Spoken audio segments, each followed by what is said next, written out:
the world's largest podcaster, one of the world's largest YouTubers, Shane Dawson. Going to talk about the many scandals of Joe Rogan. We can't even do them all. If we try to do them all, I'm sorry, that would just be like a 10-part episode.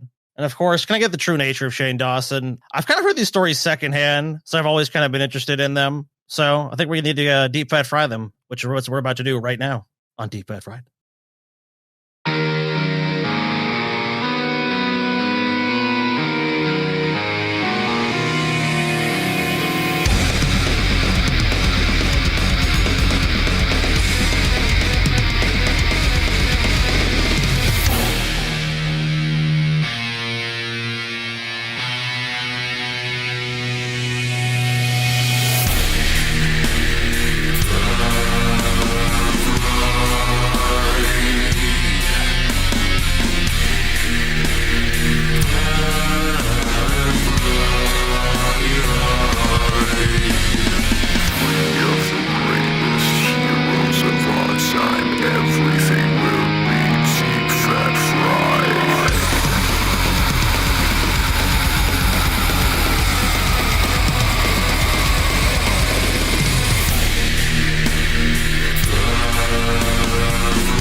That's what I have to say about that, Scotty.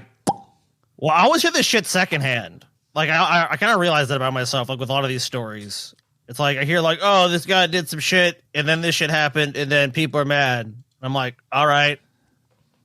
And then I actually look into them, and it's like, whoa.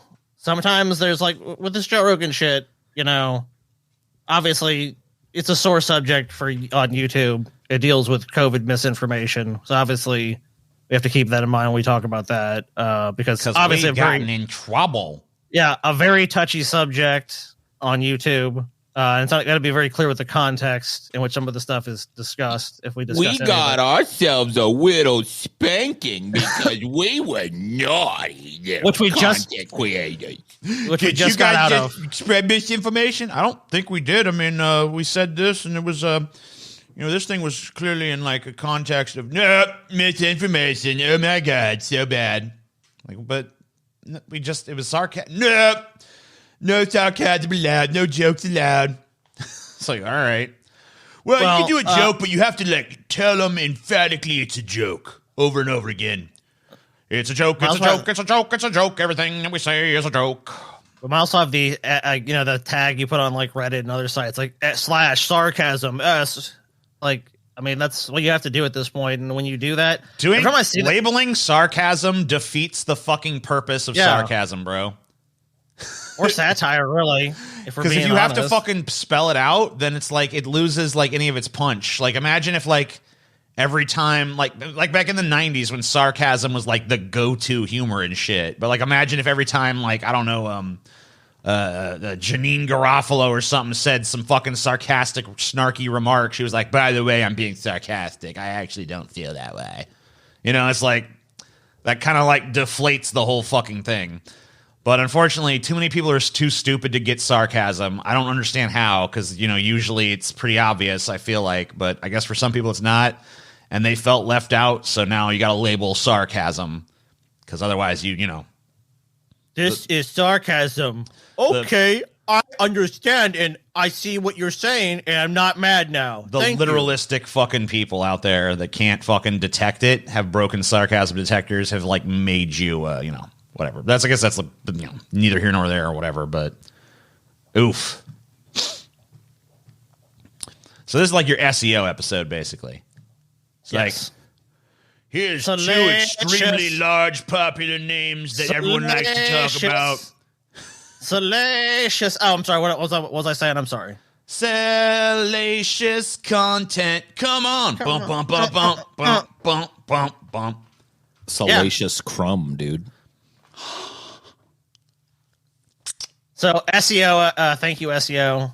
We want you to do well for this episode. Look, SEO, you're doing a terrific job. Just we got these faces. People like these faces. I like these people. Yeah, Shane Dawson, Heard of him? Yeah, he's millions of people, right? Joe Rogan, millions of people. Well, this is a patron episode, though, right? Mm-hmm. Yeah, but dude, it still helps our podcast. We do tweet it out and shit. So not only that, people are like, oh, what do we do about that? Even our patrons, it might fucking be like, I mean, just because someone's a patron doesn't mean they necessarily watch every fucking Friday episode. They might be like, that topic really does not interest me. But this one be like, oh shit, salacious bullshit. Well, hell yeah, let me click that real quick. I mean, yeah, dude. I mean, everyone knows it. It's tried and true. Tried and true. And I mean, in these cases, these actually became news stories because of the sheer size of these people. I mean, the Joe Rogan one in particular became like a matter of national mainstream political fucking discourse and shit. Yeah, it did. I mean, yeah, you had presidential candidates. I mean, not presidential candidates. You had the former president Trump. Say like, "Yo, look, Joe, don't apologize to him, Joe." Yeah, it's like presidents and shit be getting in on it. That's pretty weird. So this one, of course, we're going to talk about is, the one that kind of kicked off all of the scandals, the recent scandals of Joe Rogan. Like I said, there's too many. We'd be here all fucking day. So if you're on Twitter or anywhere with media coverage at all in January of this year, there's obviously issues of importance. We're like, okay, what's going to happen with our country? Climate change. Who cares? No. The environment. Who cares? Infrastructure. Get that shit out of here. Fuck that. I'm sorry. Okay. Trash. How about what's going on with Joe Rogan? Really there you go. There's what really fucking matters right there. That's what America cared about. America cares about the things that matter. So it actually took a little bit of time for this to really kick off from when the actual event happened. Okay. So December 2021, Joe Rogan brings on kind of a quacky, crazy doctor named Robert Malone onto his podcast in December. Who says some questionable things about COVID. Now, the next part I'm about to read, I am reading from a Washington Post article, and if what I'm reading is an explanation by him, this is not something that we as a podcast are saying. Yeah, this is us quoting something written in the Washington Post? Yes. Okay. Just to be clear, we are now reading from the Washington Post to explain what's going on with this story. We are not saying what is about to be said. Do you mean to tell me that we are about to commence reading from a verified and vetted news source? Yes. And are not, in fact, saying personally any of the things that will be said in the forthcoming quote that Scotty will read? Yes. Indeed, sir. That is what is being told to you at this time. Let me ask you this. Is there any room for controversy as to whether or not we are saying these things rather than reading them? Yes. From a news source? There is none, sir. Okay. Thank you. Fair enough. I just had to check. A reputable news source owned by a mega corporation, which we all know we can trust. Malone had a following before his Joe Rogan Experience interview that was released December 31st, but the show introduced him to an even wider audience. Of course, Joe Rogan gets about 11 million downloads a month on his podcast. So his episodes usually get millions of views. Or listens. On it, he promoted an unfounded theory called mass formation psychosis, telling Rogan that, quote, this is quoting Robert Malone, third of the population is basically being hypnotized into believing what mainstream media and Anthony S. Fauci, the nation's top infectious disease expert and chief medical advisor to President Biden, report on vaccines. Malone wanted to compare the country's pandemic policies to Nazi Germany. I'm going to make sure that, to claim that choosing not to get a vaccine. Okay, that's actually not him. So that's somebody else quoted. So that's basically some of the things he said on the show. And of course, I mean, it didn't really go over very well. I don't see the problem. Where's the problem? So what? They said basically a third of people are just hypnotized and they just believe whatever they're told. You know, when they got the 5G, by the way, this is jokes are happening now. This is going to be a humorous little thing I'm going to do. 5G, man, it activated the nanobots that Bill Gates injected into us all, and it fucking poisoned our brains. You're like, whoa, I believe anything the government tells me now. I am but a robot. TJ. Put on your tin hat, TJ. Put on your tin hat. They'll protect you from the 5G rays. Yeah, they've got super male enhancement, TJ. It's a great product. You got to cleanse your system, TJ. They put the nanobots in. You have to regularly cleanse to make sure the nanobots are removed. Oh, the nanobots, they're going to fix that obstruction in your cock right now. Yeah, they're fixing it. Oh, now you can pee again. I feel so much better. It's like passing a kidney stone with no pain. Yeah, this will take care of your kidney stone. You don't need to worry about that shit. Don't need no doctor for that. So obviously, this gets into COVID misinformation. There's a huge backlash from the medical community and the public at large. A lot of people having a heart attack. Just take Heart Health Plus. Oh yeah, well, of course, Alex already take it. Prevents all heart attacks. They can't use their government 5G heart attack ray on you anymore. And probably, you're just making me cough. Now you make me laugh. Sorry about that. It's okay. And probably the least of, the old Mexican standoff, and probably like the most pathetic one ever. Neil Young, he steps up and says, Spotify, you can have my music, or you can have Joe Rogan's podcast. Which is pretty much a foregone conclusion what they were going to choose. And that because No, actually, Spotify hotly debated this and immediately kicked Neil Young off the podcast. That podcast. They kicked him off. They removed him. Neil Young, he's got a gigantic catalog, and his catalog is worth hundreds of millions of dollars. Like he sold half his catalog for like $100 million, like just a few years ago. So he's part of like the seminal protest rock band Crosby, Stills, Nash and Young. Right. So he's got like a lot of but like he ain't getting no 11 million fucking listens a month like Joe Rogan is. Well, not anymore. At the time, we thought Joe Rogan, because the big deal was publicized, was Joe Rogan made $100 million from Spotify. He's going to move his podcast. He still released clips on YouTube, but he's going to, for the most part, put out his stuff on Spotify. We later found out that he got paid more than that, right? Yeah, double that. He actually was paid $200 million.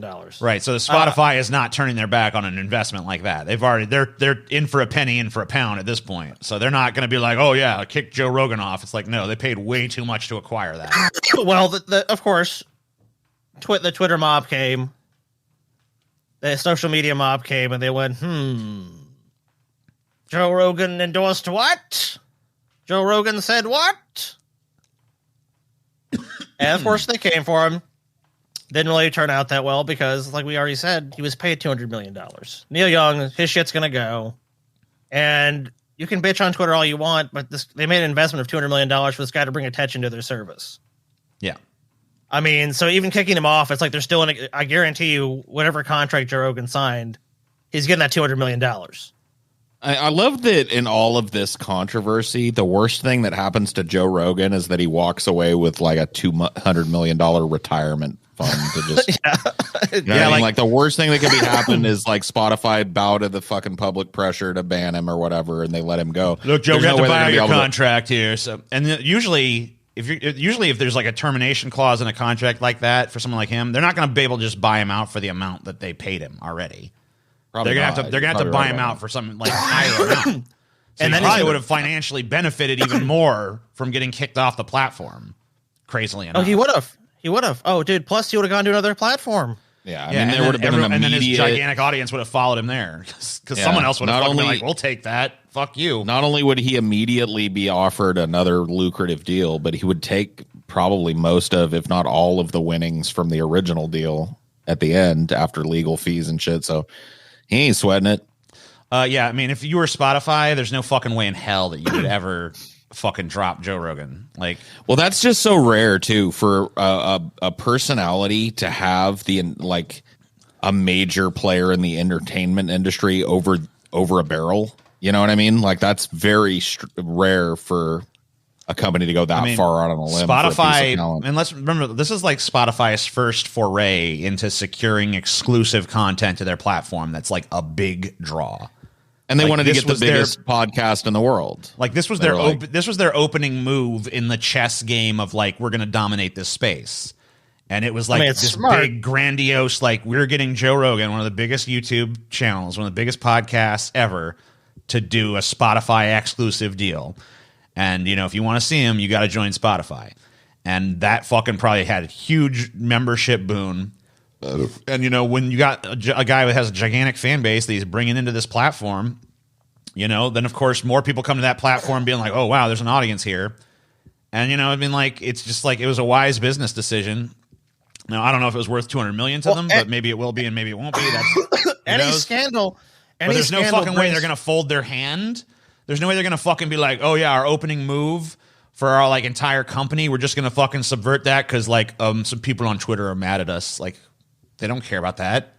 Any scandal, you know, unless you're talking about some like Watergate level shit, is gonna blow the fuck over, and the shit always does. People get mad for a while, people on Twitter, but then they want to talk about something else. Because who can honestly sustain like they're like, man, Joe Rogan fucking back in December 2021, blah blah blah blah blah. They ain't gonna do that. I mean, if you really think about it, too, it's an easy decision to make because what's more likely? That this controversy will only feed Joe Rogan's popularity and legend, and that they'll continue to make tons of money having exclusive rights to him, or that, you know, somehow the people bitching about this do $200 million plus worth of damage to the Spotify business. That's just not going to happen. You know what I mean? They don't even have the ability to fucking do that. Right. And if they did, they don't know how to wield it properly because they're not doing that, clearly. If they were doing that, maybe Joe Rogan's ass would be gone. Maybe if a bunch of other fucking artists and shit had stood up with Neil Young and be like, you know what, we're all taking a stand. Like, maybe there would have come a point where Spotify would have to look and be like, we are losing way too many big name artists. But that didn't happen. You know, pretty much no one of note joined, you know, Neil Young's fucking cause. And they're just like, well, you know, sorry, that sucks, Neil. But we're going to stand if some of the biggest names in music had joined with Neil, like, you know, if they got Metallica and the Beatles and shit, Nirvana, they got Courtney Love's fucking coked out ass on board. We're pulling Nirvana. Like, if you could have hurt them in that way, where, like, you know, these songs that are by these classic artists that everybody is searching for and shit, and you can't find them on Spotify, then they probably would have thought about it. But there was never even a point where it was possible that they could do that kind of damage. So. Yeah, it's like, oh, well, Neil Young or fucking Joe Rogan. Yeah, I'll take the guy we fucking paid $200 million. I got to be honest with you here, too. I would pick Neil, like, I would send Joe Rogan into a flaming fucking abattoir before I would give up, you know, Neil Young personally. But yeah, I understand that that's not how most people feel. Well, not only that, like, even if that's your personal feelings, like, if you're in charge of running that business, like, you're going to do what's best for that business because that's, like, that's American capitalism, right? You're not going to be like, oh man, I'm going to do what's bad for business. That's a good way to end up out on your ass or your. I'm just saying, like, if I was ever on on a cruise ship that was hijacked by Russian terrorists, and Joe Rogan and Neil Young were dangling off the ledge by one hand, you know what I mean, and they were about to fall into a shark-infested ocean, and I could only reach one. You know, I only had time. Yeah, I'm going straight for Neil, no hesitation, man. Yeah, and not only that, as I pull Neil up over the guardrail, I'm going to be watching for Joe Rogan to drop into the shark tank because I want to show. Okay. Get your ass in there, Joe. Well, you know, guys, what you do if you're a big social media figure or, you know, politician, whatever, you got to apologize, right? You got to make your Well, you know, that's what they all do. You got to apologize. I mean, Trump didn't. Yeah, and Trump told Joe not to, too. I think Trump was onto something because, like, you know, like, the fact of the matter is, like, I guess I really don't understand why people do these apology videos because I've, like, the people who are already on your side never want to see you apologize. And the people who are against you are never going to be, like, swayed by an apology. Yeah, they never accept it. Apology. Yeah. Like, have you ever seen like someone issue a public apology for some controversy shit, and then everyone's like, you know what? I forgive him. You know? Yeah. It's like, one person, Shane Dawson. That's good. Yeah. You know what? You know what actually does work? It does work. It doesn't work for people. It works for brands. Because, like, Disney. Yeah.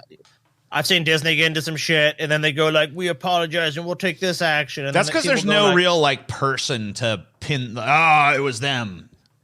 Corporations get like a totally different standard of like, well, they're changing their corporate culture over there, you know? Yeah. Oh, yeah. Well, that's what I'm saying because with an individual, it's like you feel like, well, they have to own that. But a giant company, you just tell them like the bad individuals have been removed and good individuals have been put in, so it's all fixed. We took out the bad stuff and we put in good stuff. All better. We're so sorry. a dollars and cents point of view, which is the one that matters to these companies, it obviously made more sense to keep Rogan around. But yeah, here's this apology video, the first of many we're going to see. This is probably Spotify's directive, by the way. They probably went to Joe Rogan and be like, "Look, Joe, you got to issue some bullshit apology just to get it." Oh yeah, I mean 100%, and it's total chicken shit. I mean, just cool the heat off a little bit, get out there and just say, like, "I'm just a big dumb monkey," blah blah blah. I'm sorry, Yeah, that's pretty much the playbook for Joe Rogan. I'm a dummy. Don't listen to me.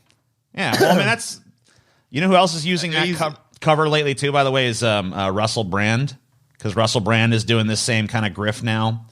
And like alt-right grift. Or it's not like, I wouldn't say it's like the populist left, populist right, like we should all work together kind of thing, Sure. But it's like trying to appeal to both sides by doing this like populist working man It's almost like he stuff. wants to it's almost like he wants to make an impingement on actual politics instead of just spinning his fucking wheels in the mud. Amazing.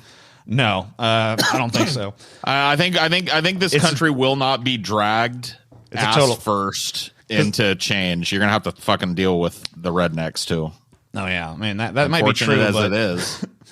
But anyway, he does like this whole like left-right grift where it's like, let's all get together because we know blah blah blah, and let's just like gloss over all the problems with that.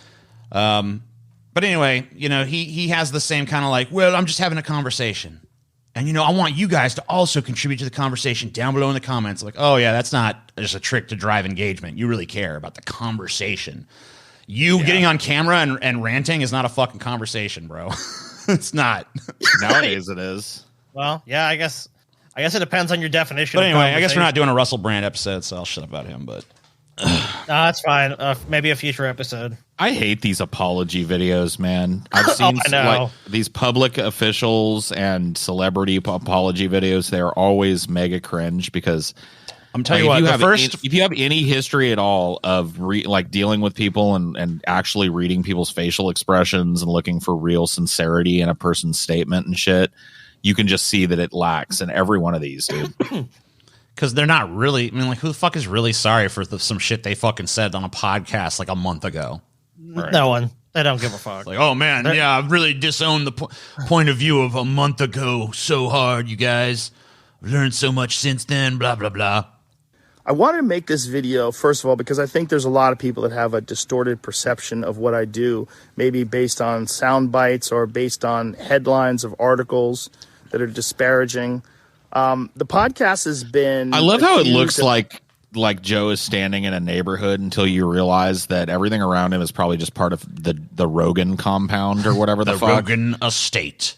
Yeah, like he just owns a whole ass fucking little compound of buildings and shit. He's not in a neighborhood just jogging around or whatever, casually making a video. That's spreading dangerous misinformation, specifically about 2 episodes. I do not know if they're right. I don't know because I'm not a doctor. I'm not a scientist. I'm just a person who sits down and talks to people and has conversations with them. Do I get things wrong? Absolutely, I get things wrong, but I try to correct them. Whenever I get something wrong, I try to correct it because I'm interested in telling the truth. I'm interested in finding out what the truth is. And I'm interested in having interesting conversations with... So this is another thing that's like... I'm interested in the truth. I'm interested in having interesting conversations with everybody else. I'm a truth seeker, right? So it's like, anything that I say that's wrong is just part of the process of me seeking out this higher, greater truth and stuff. So pay no attention to the meathead behind the actual podcast. Yeah, I get it, dude. With people that have differing opinions. No hard feelings towards Neil Young. The problem is that you don't really differ with anyone's opinions, though. Whoever you have on, it seems like you always softball the interview. Left, right, center, crazy person with some wild ass ideas. You'll literally agree with one person in one fucking segment, and then someone else will be on the show the next week saying the exact opposite fucking thing, and you seem like you agree with that too. And it's just I think it's just people don't fucking know where Joe Rogan stands on shit. So he's a chameleon. Joe Rogan's a chameleon, dude. He kind of just blends in with wherever he's at. It's just kind of one of those kind of personalities. I think you just see it with some people where it's like, okay, what does this person feel about this? Okay, yeah, I want to feed into that. And I guess, he's trying to just use the explanation or excuse, whatever you want to I view it as but like, it's one of the well, reasons that people love to go on Joe Rogan's show too. It's like, oh wow, yeah. That's what I'm saying. That's part of his success. So of course he's going to defend that as a model. He's like, I've always kind of thought of him as like a modern like Larry King more than anybody else. Like people, I don't really see that comparison much, but like that was kind of Larry King's thing too. It's like you go on Larry King, you were just guaranteed like an interesting but softball fucking interview where you were not going to be challenged in any real substantive way. You could just pretty much count on just like being able to say whatever you needed to say, and him, Larry, being like, "Oh yeah, sympathetic ear, no matter what." Yeah. Yep. And that's Joe Rogan. So I don't know if does that like serve a valid social function or not? Is that a bad thing or a good thing? I don't really fucking know.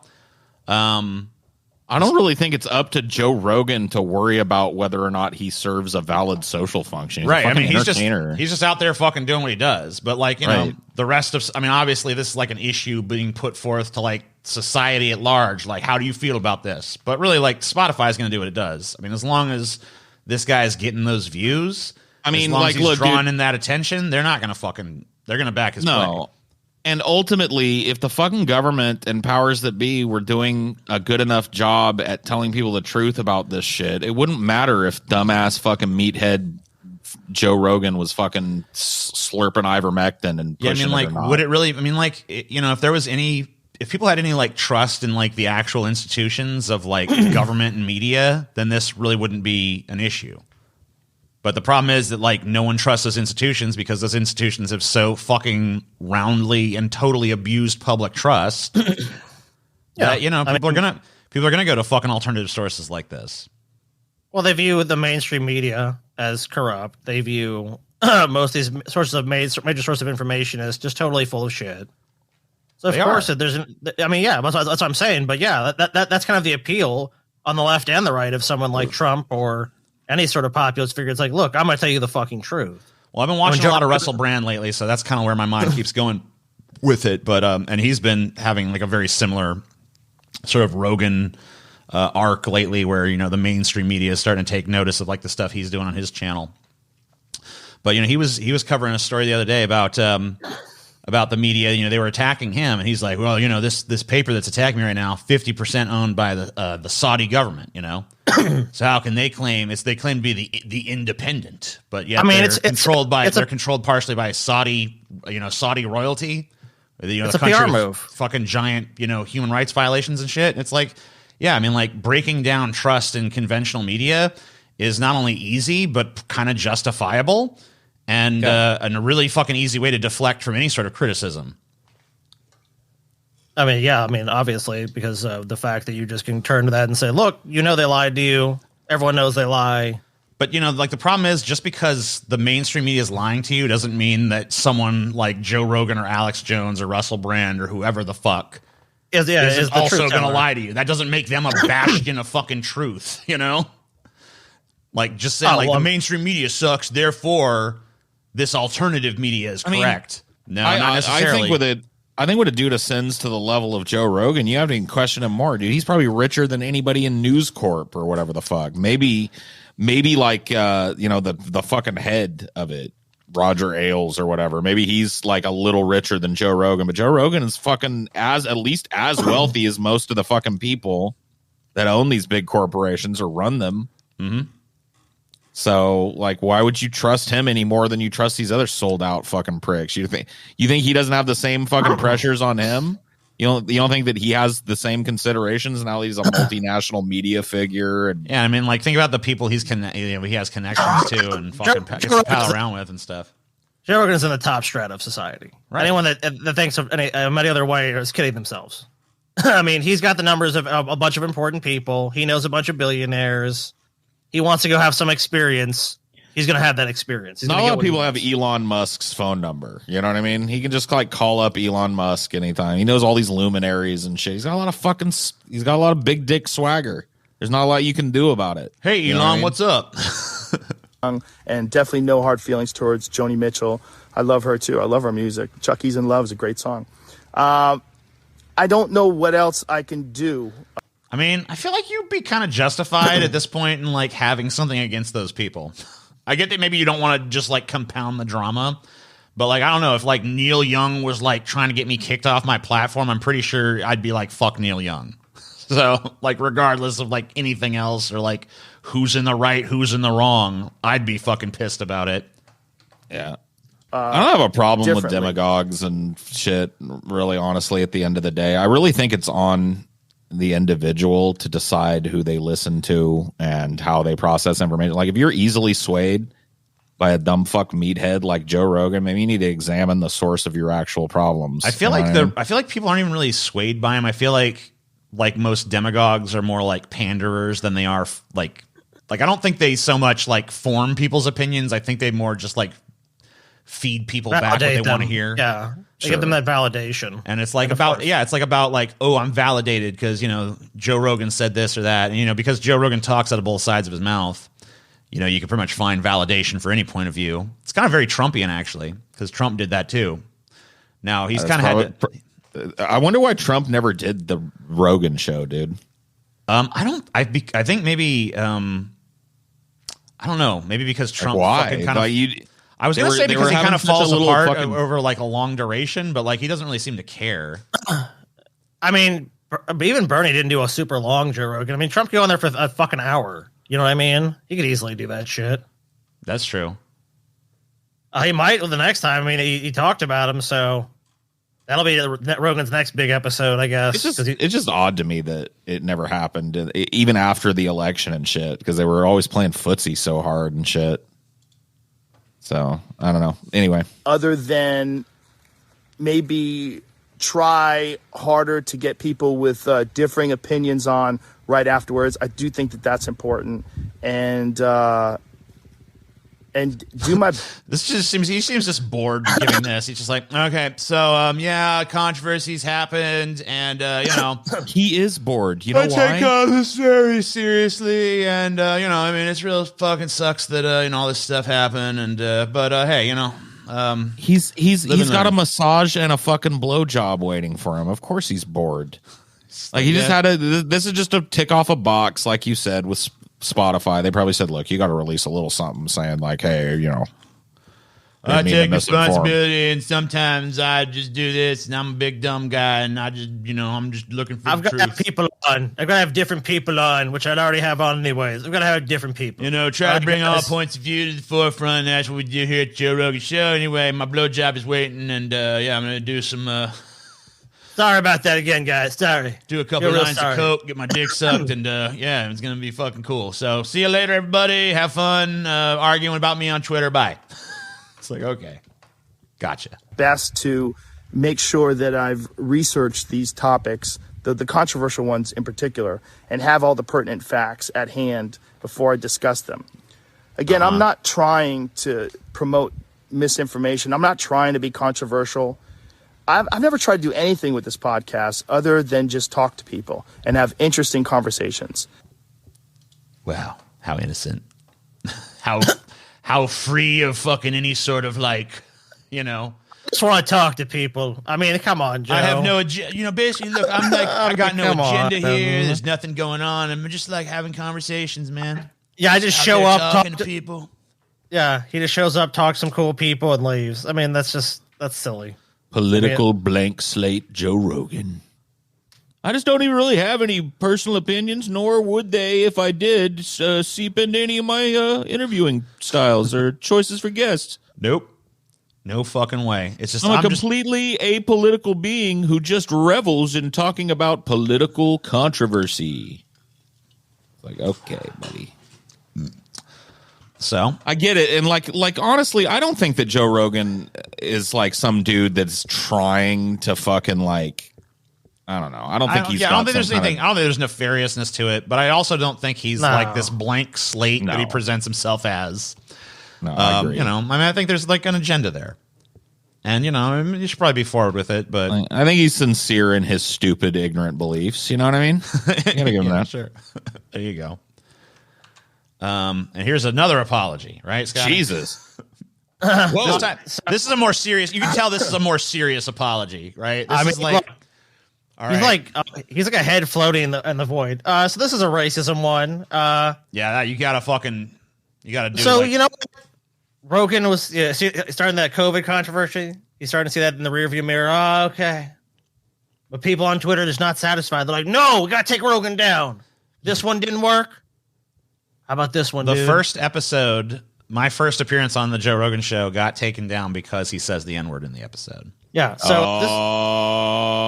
shit. Compilations. About 20 minutes in. You'll Well, hold on. Why you can tell your personal experience. So did he said it to you? Yeah, I mean, I guess I don't even remember it, but like 20 minutes in, he just like quoted a song, and it was like with an A. You know, it wasn't even the hard R, but they still took it down. Damn. What, dude? He looks like he's about to say something like, so sorry I could not join you, Mr. Bond, but I am previously indisposed at the moment. I'm sure you will enjoy the little maze that I have created for you." Yeah, Jesus, man, the whole tone of this one is so dark. That's right. Oh, Joe, he's been. You can tell he got horsewhipped over this one real good. Yeah, if you don't know, compilations of Joe Rogan using the N-word spread across social media, along with the clip of Rogan calling a black neighborhood Planet of the Apes. Like, he went to go see a movie, and he's like, "I'm the only white guy there." It's like Planet of the Apes. Like, he freaked out about it. Damn, that's a little harsh right there. Planet of the Apes. Yeah, he was going to see Planet of the Apes, and then he was like, "When I got there, it really was Planet of the Apes." Yeah, it's some shit like that. God. You know, but it is.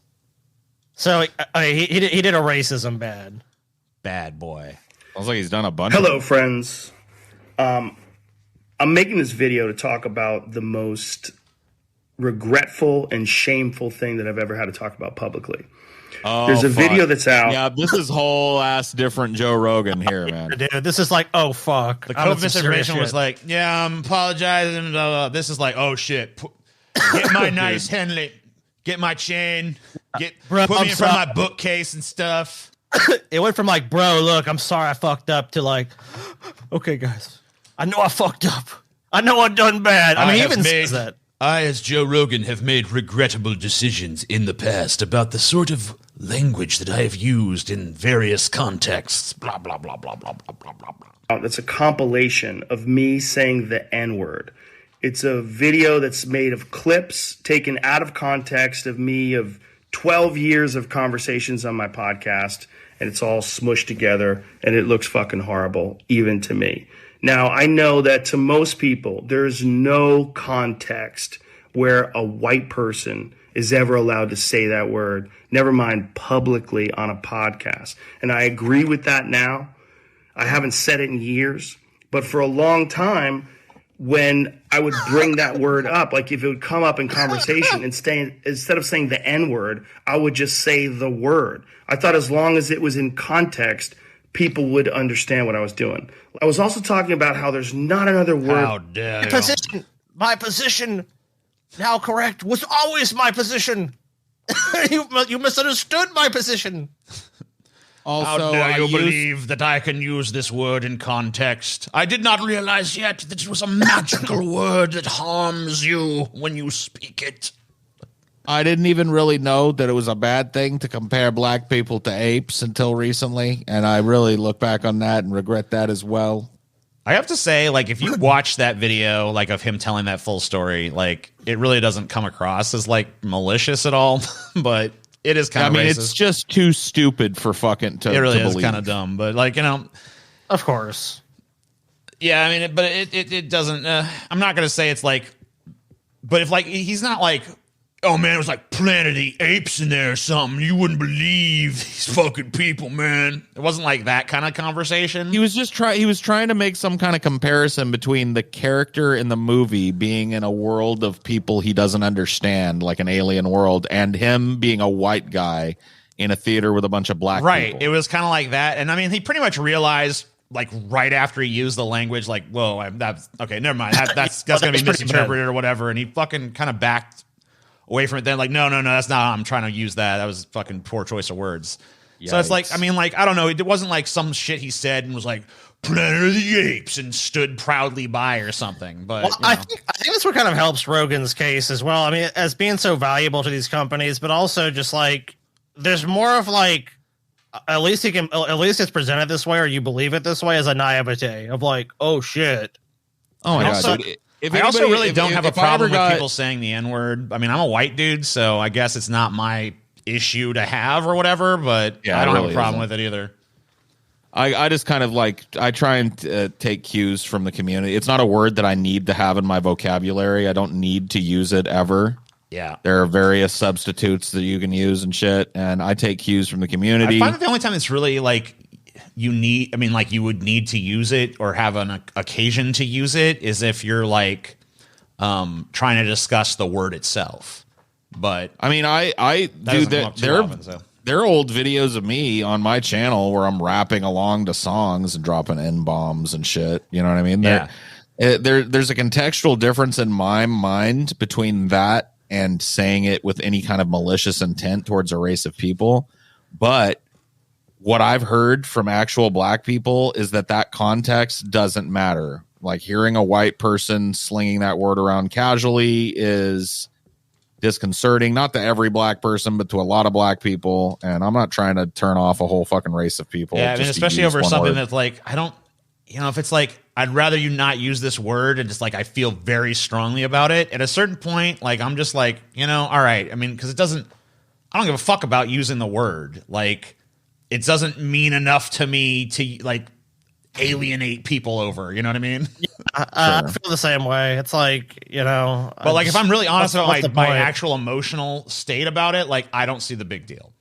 But I'm not black. You also got to understand. You also got to understand that a lot of people that would come to you and tell you that it is a shitty thing to do had grandparents that were literal slaves. Right. You know what I mean? So it's like, and my great grandfather was a slave owner. So I mean, like, right. Put that in that context, right? Only a couple of generations between us and them, and there's people alive today that fucking were segregated and shit still, I think. So absolutely, yeah. I mean, they're pretty old at this point, but still. I just really have nothing to gain from it personally. That's how I feel about it. It's like if there were if I really thought there would be some huge loss by not using the word, then sure, but there's really not. But I feel like the mentality really was different a few years ago. So, like, I don't know. This conversation has moved along, so I feel like it's kind of weird to like go back through Joe Rogan's catalog and be like, "Look," I mean, like, it was obviously always taboo to say the N-word, but I feel like there was an argument for a while about like, is a contextually justifiable usage okay? And during those times, I've looked at this, dude. I know what you're talking about. Like, yeah, it wasn't as big a deal for a white boy to drop an N-bomb contextually back in the 90s or something. That doesn't mean that it all of the sudden is a big deal.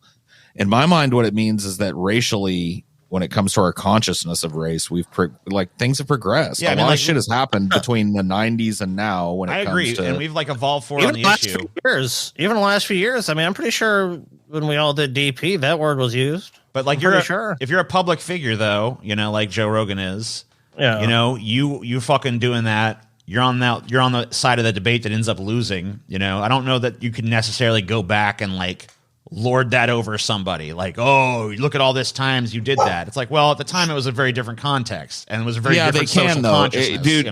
See, if you went and did one of these pseudo apology videos and somebody made a compilation all the times you've N-bombed on DP and elsewhere, and you did one of these videos and the crux of it was, context, back then it wasn't as bad, blah blah blah, people would eat you alive.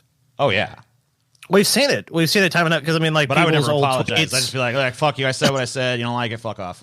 That'd be I think it ultimately makes more sense to do than to give some fake apology to people you don't even know. You know what I mean? Like, even if they were offended, even if people agree that their cause is a just cause for offense, or like it makes sense. I don't know, TJ. I'm gonna have to call some bullshit, because you see those bags under Joe's eyes right now?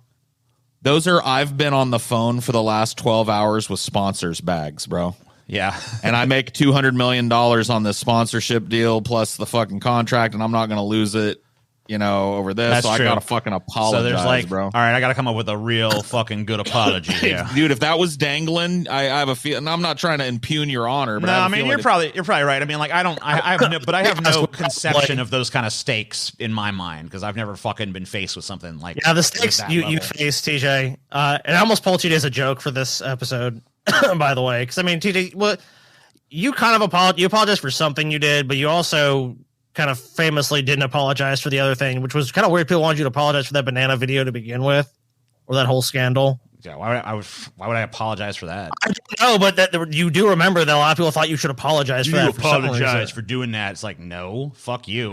Why would I apologize for that? Not only would I apologize, I'm gonna fucking come kick your ass for even asking me for that. Piece of shit. Anyway.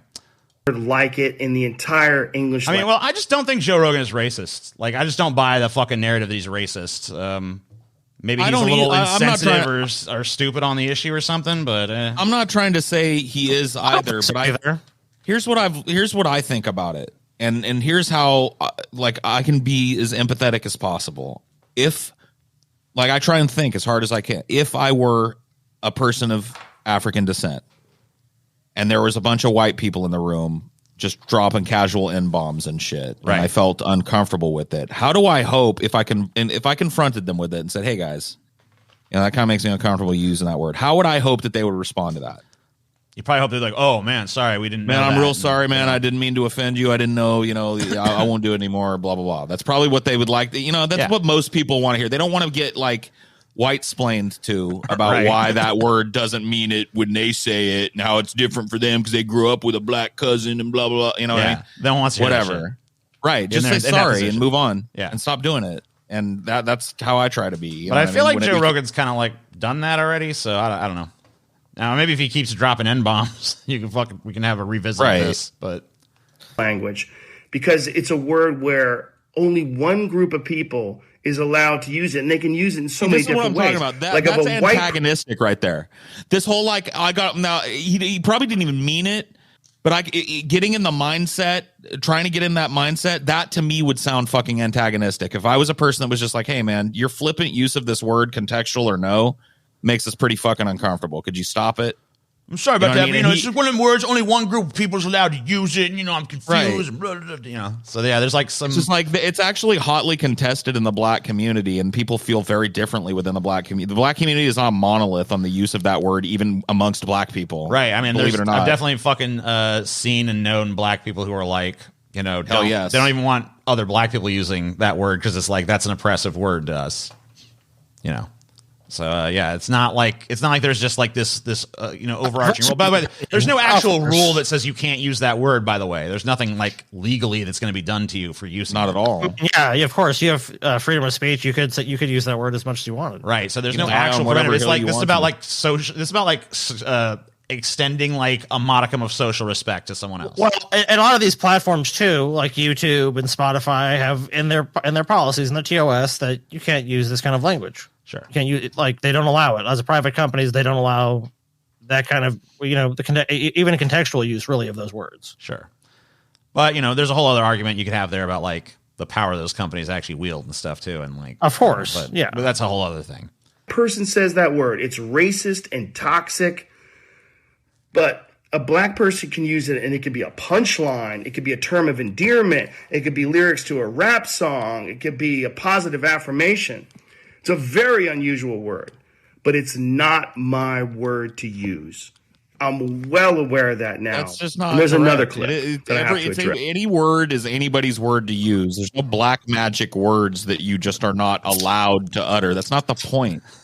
The point is that you're not allowed to use it. The point is this: literally, what does it avail you of as a white person to use that word? What at all do you need? Does the N-word not suffice? Does substituting neighbor when you're rapping along to a song really that hard for you? Like, what are you availed of in the use of that word? Yeah, you don't get anything from it. Like, try and answer that question without telling me how you assume black people feel about the use of it. Because the way that he paints that, he offended about half of black people right there. But it's okay for black people to just flippantly toss it around. And there goes about half of black people who don't like the use of that word and don't use it. Yeah, or use it more sparingly at least. Well, I'm sorry to them as well. I'm sorry to everybody. God, just say sorry. Just say, look, you can even explain it a little bit. Say, look, I could make I could make an excuse and say, like, at the time, contextually, a white guy saying that word wasn't treated in society the same way it is now. But that doesn't matter. I'm sorry. I don't say it anymore. I've changed my mind along with a lot of people in society about that word. And, I won't be using it in the future. You won't hear it come out of my mouth anymore. And if you were offended by, me saying in the past, I'm sorry for that. It wasn't my intent. Yeah, but from Boom. a PR perspective, that just, I mean, yeah, that does seem like nice and succinct, but like I feel like from they when this happens, you really want to explain, like, oh look, there's this big explanation. It wasn't just like, look, I fucked up, I shouldn't have done it. He's face planting real hard though, like going like, you know, there's a whole group of people that can just use this word, nobody else can. It sounds like he's bitching about. It's like a weird word, man. I mean, he's basically just saying like this word is like hard, okay? It's like a hard word, just like just rules and shit. Oh, look at me, I'm Joe Rogan, dude. I work out, I fucking run naked through the snow and shit. I go to saunas right after. I fucking take vitamins, I take mushrooms, I smoke weed, I do every fucking thing you can imagine. My brain, but like I don't think it's the face plant. I don't think it really is the face plant that you think it is though, because like this has always been his cover though, right? Like I'm just a dumb guy. I'm just dumb and like big complicated word rules hurt Joe Rogan brain, man. Joe Rogan just on quest for truth, bro. Joe Rogan, dumb chimp. He scratch head. He doesn't know. Joe Rogan try to figure what's going on. You know, that's it. Joe Rogan just on innocent adventure to discover truth. You know, so it's like you want truth. Where is truth? I'll tell you right now. The real Joe Rogan is fucking like a lot more shrewd than that. So like, I don't buy it. This is like a smoke screen. It's a smoke screen of like I'm a big dumb guy. He's not. If I would, it's a PR stunt. When it comes to this apology, I feel like I would buy it if he delivered it like somewhat like I delivered that mock apology. That if I were Joe Rogan apology, and this is, you know, like not trying to explain to everybody why it was cool back then and how weird the word is because there's only one group of people that's allowed to say it, and it's not my word to say it. Scan all that. And just say, look, I'm sorry. I would never meant to offend people. I've changed my mind on the contextual use of that word. As you can see, I haven't said it in this many years, and I won't be saying it in the future. Sorry about that. Because he feels the need to justify it because it looks bad. So it's like, look, you know, guys, I have to justify what I did. I didn't just do it like, you know, as a racist or something. I just did it like within a contextual conversation, and I'm not a racist. That's basically what as a white dude he wants to deliver. There's a clip from 11 years ago.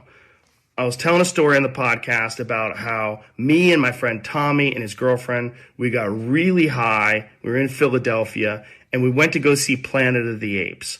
And we didn't know where we were going. We just got dropped off by a cab, and we got dropped off in this all-black neighborhood.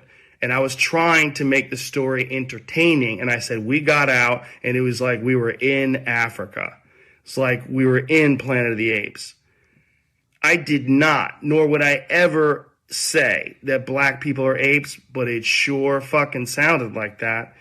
And I immediately afterwards said, that's a racist thing to say. I deleted that whole podcast, but obviously somebody made a clip out of it and taken out of context. It looks terrible, but it looks terrible even in context. It's a fucking idiotic thing to say. And I was just trying to be entertaining. I certainly wasn't trying to be racist. And I certainly would never.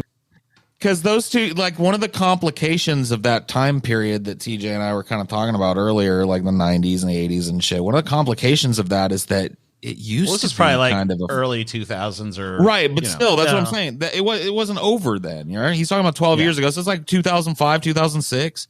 It still was not the same thing to say the N-word like contextually as a white person as it is now. You know what I mean? No, I mean, like, well, look, I mean, the George Floyd shit really like very like differently focused that entire conversation in this country, right? And the whole movement that kind of built out and around it, of course. Too. But I mean, like that was like a definitely a watershed moment that really like strongly recontextualized what's going on. It underscored the fact.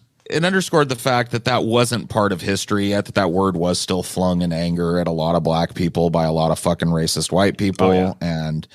You know, but whatever. What I'm trying to say is that he's saying like he was not trying to be racist. He was trying to be funny.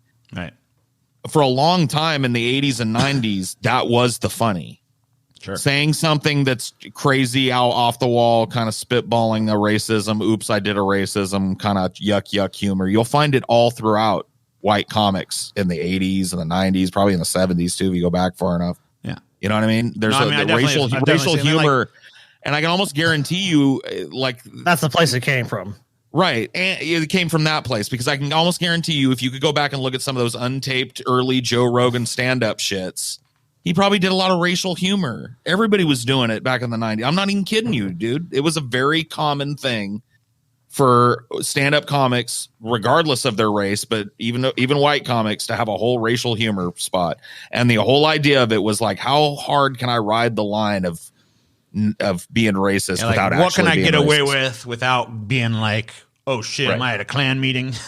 Like, how do I turn the dial up to funny racism, but not up to, offensive racism? And that we're always trying to find that maximum line. And I guarantee you, I don't know this for sure, but I think Joe Rogan's being disingenuous if he tries to act like he never used racial humor ever on his podcast or otherwise. I think that's probably just not true. Yeah, I can't think of a specific example to the contrary other than this story, but I'm not right. But he had a whole stand-up career for a shit ton of Joe Rogan stand-up. So, right, that's what I'm saying. I've only seen like maybe one stand-up special of his, and it was a more modern one. So of course it's not laced with that type of humor. But I have a feeling if you went and looked at a Joe Rogan stand-up special, because he's been doing it since like the late '90s, right? Mm-hmm. Yeah, the dude's been doing stand-up forever. So I guarantee you, maybe since the '80s. Really, Joe Rogan? Yeah, he's been doing it. I think it was the '90s. I think he might have started in the late '80s. Let me see.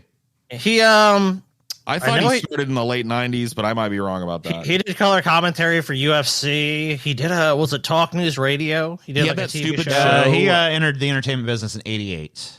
88. Okay. All right. Yeah. So yeah, he in was probably 1988, so Rogan had no intention of being a professional stand-up comedian. Initially considered he wanted to be a kickboxer. He was a fan of comedy from a young age. Blah blah blah blah. So he performed his first stand-up routine on August 27th, 1988. So yeah, late 80s is when he got his start. Yeah, so I can almost guarantee you with a capital G that there are tons of Rogan sets that were done and old material that were done. And he probably built a lot of his maybe not. He might not have been the most racist comedian out there or some shit, but he probably did racial humor because a lot of guys did. And I really feel like that this shit on his show came from that instinctual drive to push that racial line or whatever in his comedy, but it went way wider than a intimate little club setting. You know what I mean? Yeah. He accidentally let it slip out on his fucking show, which was even huge back then. So I want to offend someone for entertainment with something as stupid as racism. My sincere and humble. Do you believe him? Honestly, do you believe him when he says that he would never use something as stupid as racism to try and make people laugh or whatever? I mean, that's absurd. Doing comedy, that's almost absurd. That's gonna, especially in a country like America. Especially knowing the era that he was a comic. You know what I mean, Scotty? Well, I mean, even now, we live in a racially diverse country now. Like, racial humor still exists, and it's still a valid form of humor. I mean, so no, I don't really even agree. I mean, like, obviously just being outright racist, that's one thing. But Joe Rogan would definitely use racism or something can be viewed as racist for jokes. Of course he would. Apologies. I agree. I wish there was more that I could say, but all of this is just me talking from the bottom of my heart. It makes me sick watching that video. Okay. Oh boy. Okay, whatever, bro. You look like he was going to crack a smile at the end of that shit, man. I'm so sad. Yeah. You can tell when a person's being sincere. Like if you are sincerely sorry about something, then it comes across. You know what I mean? Yeah. Yeah, that's like, hey, I got to cover my ass. That's why I hate these public apologies, because they always have like this really like strong reek of like bullshit. I can definitely tell the few that are actually sincere apologies from the I'm just being forced to say this so sponsors will keep working for me apologies, which are way more common, you know. Oh man, so oh no.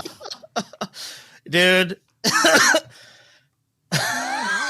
Shane Dawson, I will say this. Good in this episode, he missed his calling as a Catholic priest, dude. This guy is 18 kinds of fucked up. And we were talking about it.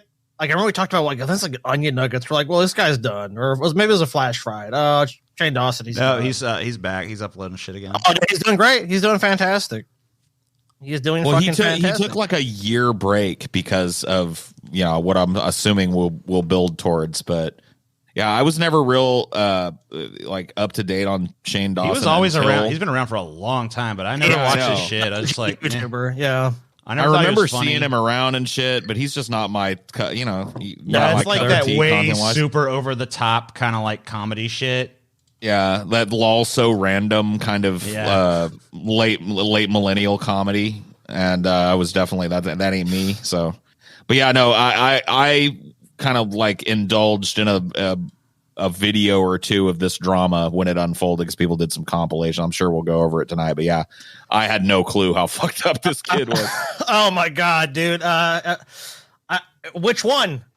Take your pick. So we're gonna start off with something you definitely. We're getting big trouble now. I was under the impression that this was always like, even in the early days, like instant cancellation if you did this. No, shit. it was not. Like before canceled was even a term. Like I thought, like the second you do blackface, you're out. But apparently, no. No, Shane Dawson proves otherwise. Shane Dawson has been criticized for his racial comedy, particularly his use of blackface in several past skits, and frequent use of of course, the N-word too. He has his own N-word scandals. And his jokes about ghetto pranks at VidCon 2012, where he invited teenage girls on stage and encouraged them to engage in what he called ghetto pranks, which included jokes about chicken and twerking. Many of his past performances relied on characters of people of color and other minorities, and he used blackface to portray Wendy Williams and Chris Brown in some skits. Leading, of course, allegations of racism. So this is what I'm talking about. When I was talking about how like racial humor used to slide under the radar a whole lot more, especially on social media, this is what I'm talking about. Because he was doing this shit in like what, 2008, 2009, 2010, and beyond. 2000. It said he was doing it in 2012. So, yeah. So it's just like this. You really saw a sea change in society about this type of, but like the fact that like. When I was a kid doing blackface, I knew openly was just a bad fucking racist thing. Right. So that was never something. The only other person I ever saw do blackface in my childhood, seriously, was Howard Stern. Yeah, I remember Howard Stern did it at one point. Howard Stern dressed up like Judge Clarence Thomas when he was having his rape allegation scandal and did a really offensive, big-lipped, big-nosed prosthesis, makeup, the whole nine. It's pretty fucking crazy. And he caught a lot of shit for it, but he was one of the first people to realize that catching shit meant that he got more popular and more people demanded him and more markets. And Robert Downey Jr. did it in the 2000s, but kind of like to mock how out of touch someone would have to be to do it. And that's and that's kind of the situation that you see here with these Shane Dawson blackface things. He didn't do this constantly, like all the time, but when he did, it was like he stirred up a bunch of controversy because people that hated him shared it far and wide, and black people saw it that wouldn't have saw it otherwise. Oh my God, fuck this. But in the end, you guys know how the algorithm works. Nobody really cares what they thought about the video. They care that they stayed and watched it. Did they watch it? Were they engaged? Oh shit. Yeah. Good. Well, I mean, it was a calculated decision. I mean, these were popular characters for Shane Dawson. I mean, when he created these characters, I had no idea Shane Dawson was doing blackface though. Cause like, because you don't watch him, right? Because he wasn't doing it often on my channel for you to see it. Like now, you guys know, like I do some edgy humor and shit. So like, there's been times when I've considered like, should I try to like get away with some blackface? I've like done it, and I was like, oh man, blackface.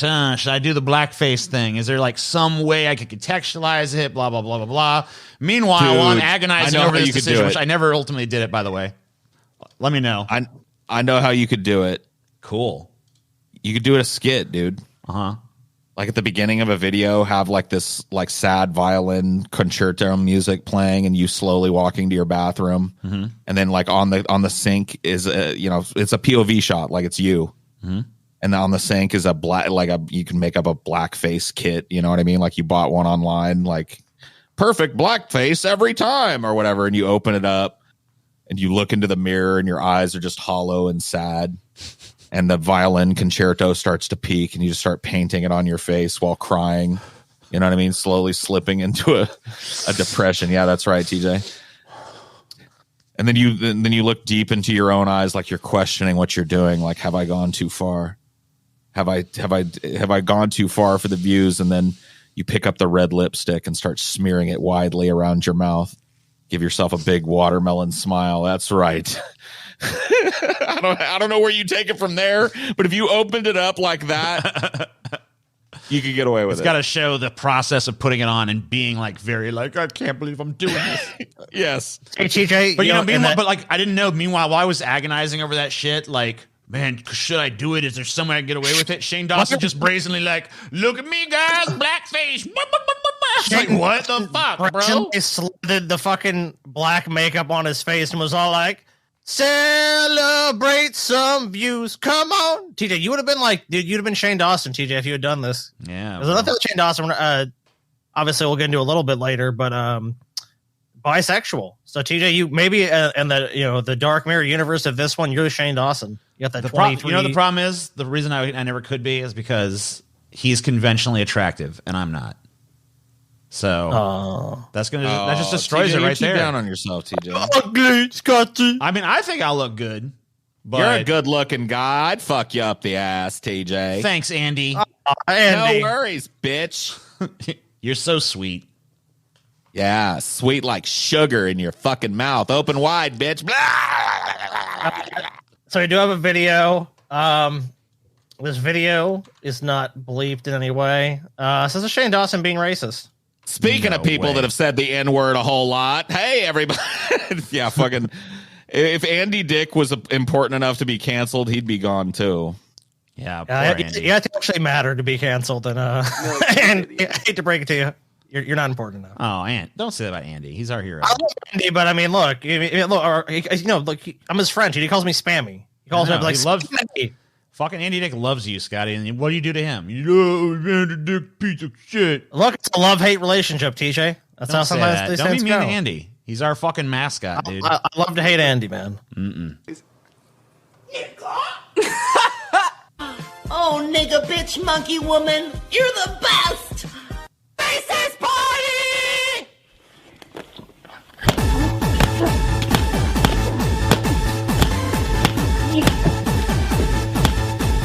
And you can see in these clips two things, actually.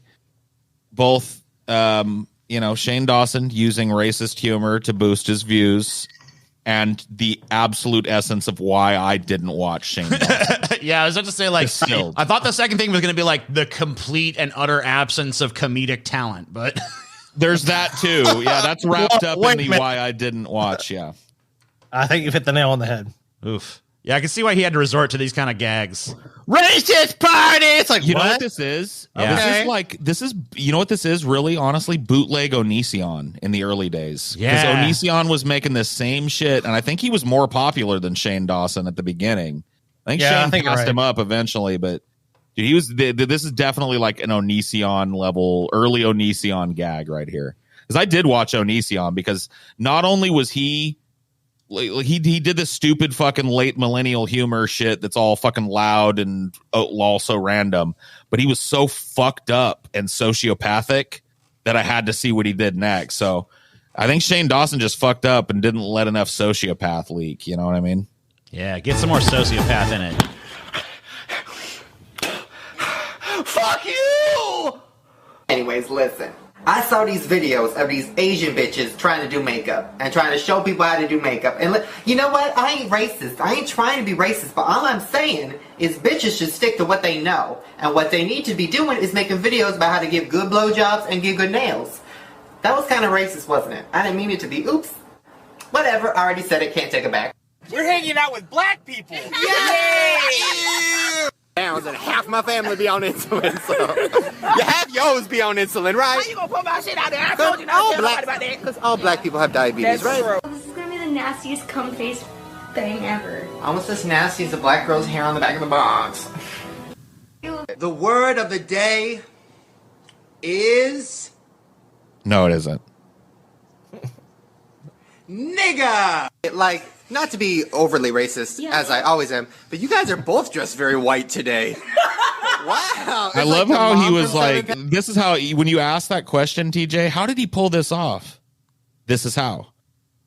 He legitimized himself by getting a couple of black friends that, were cool with it and probably paying the money to go along with it. And then he would do the blackface. So there's your answer. There's your question is answered. There's a Racist? black person right there putting their stamp of approval right on it. So, Look, she's- what now? She's laughing and black. It's okay. It's funny. Yeah, it's like, I mean, like, is it bad that I'm like way less offended by the racism than I am by like how bad it is? Like, just how shitty and unfunny and like lame. And because because there are ways to make like racial humor without relying heavily on just screaming the word over and over again. I've seen some fucking racist ass shit that like made me laugh, of course. Like I'm just gonna be a real fucking person here and be like, yeah, I mean, like I've seen racist shit and laughed at it and be like, oh man, that was racist as fuck, but it was funny. This is not that. This is just like, this is racist as fuck, and it's not funny at all. So I'm just like doing the Adam Sandler thing. It's like he's Shane Dawson's like, I'm a racist. Scotty, I don't know how it took me so long to just crystallize this, but like Adam Sandler totally is the reason why this shit is even happening that I'm watching right now. Yeah, probably right. And he's probably the reason Onision was Onision too. I said something in a funny voice. I talk in funny voice and I do outrageous things. Like, all right. And this character, by the way, wow, so true to life. Just like, I mean, how many people have you met that are just like, oh yeah, they look like Jamaican voodoo queens running around and shit. I think this is Shanae. Yeah, this is the name of the character. Okay. Wow, that's original. I've never. Yeah. Do you think she does? Yes. When Gail's down there eating around, she like, nigga, get it! Nigga, get that pussy, nigga! And then she like, stand me, go away, I don't need you, nigga! Like real. I want to put some N-words in it, so bring out my black prop. Black prop? So whatever I say, the N-word, laugh really hard and just show your approval. Okay, cool. Let's do it. Not racist. Look, black person laughing here. She's laughing. Not racist. I would laugh more if they did like a behind the scenes of this, you know, like like just like showing this as like a scene from a movie, like give it the same treatment that what's that fucking guy? Tommy Wiseau with that movie they did about him. Oh, the Disaster Artist. Yeah, like do like a disaster artist with this shit. Shane Dawson. Oh yeah. God, dude. Now, what are we doing today, Shane? I'm doing another racist bit, dressing up like Shanae. Yo, yeah, bleep. It's like, oh no.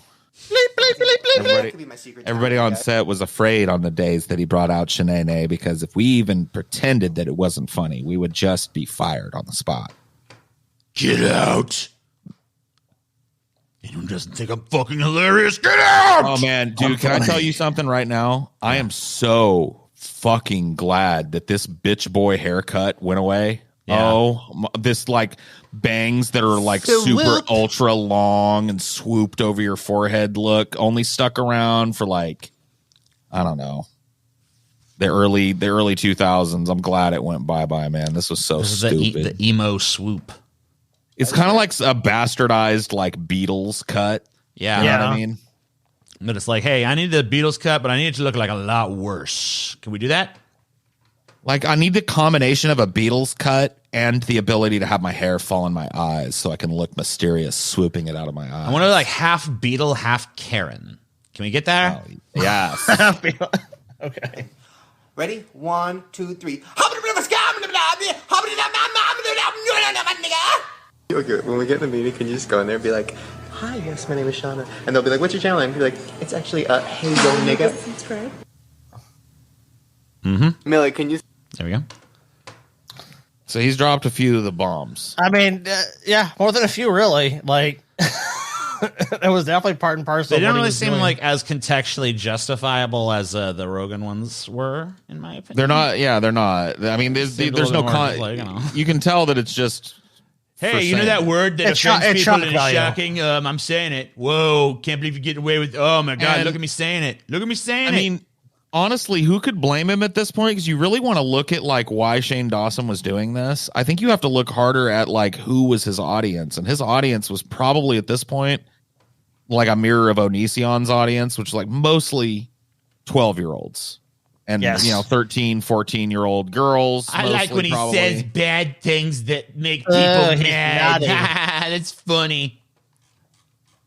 And so, yeah, dude, the guy he's on planet fucking Zordon. And he he just happened to be born in the wrong generation, man. If he had just been, 20 years earlier, he probably could have coasted on this racist shit. But sorry, Shane. I mean, honestly, I guess he did because he's still making shit. So he's still doing fine. I mean, he's still getting millions of views. I mean, maybe he's not where he was before, but it certainly hasn't ended his career. So now we're gonna move on to his sex scandals. Like I said, the rabbit hole goes pretty deep with Shane Dawson and doing questionable things. Let's see. So the content here we're talking about is sexual abuse of animals and children. Let's take a look. Animals and children? Yeah, remember there was that thing with his cat or something? His dog, too. Oh, yeah. Okay, yeah. I do remember that. That was a while back. Anyway, yeah, it was a way long time ago. I guess in this clip, he's going to kissing a fan between 11 and 12 years old. Her laughing doesn't mean it's okay. Kids can't consent. And she was a big fan. It's an abuse of power. So let's see this. Don't punch a fan. It's like punch the camera. I'll be right back.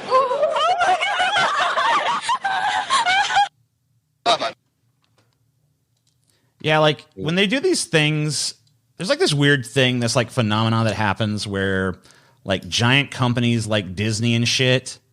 There's a South Park episode about it, how they like kind of like play on like the budding sexuality of like teenage girls and shit. Oh, yeah. But like corporations, like giant corporations like Disney and shit are always careful to draw like a certain line.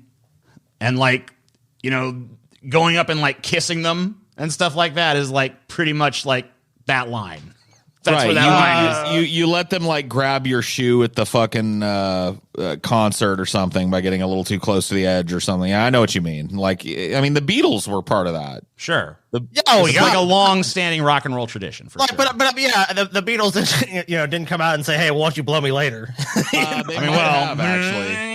Here's the thing. I mean, maybe backstage. Maybe we're no cameras. You, being a fan of David Bowie, must know that the history of rock and roll is fraught with things that back in the day were kind of swept under the rug. And what was it? Jimmy Page dated verifiably in that Bowie episode dated like a 15-year-old. What about Ted Nugent? Yeah, Ted Nugent, Elvis Presley. Was he married to a 14-year-old? He married her.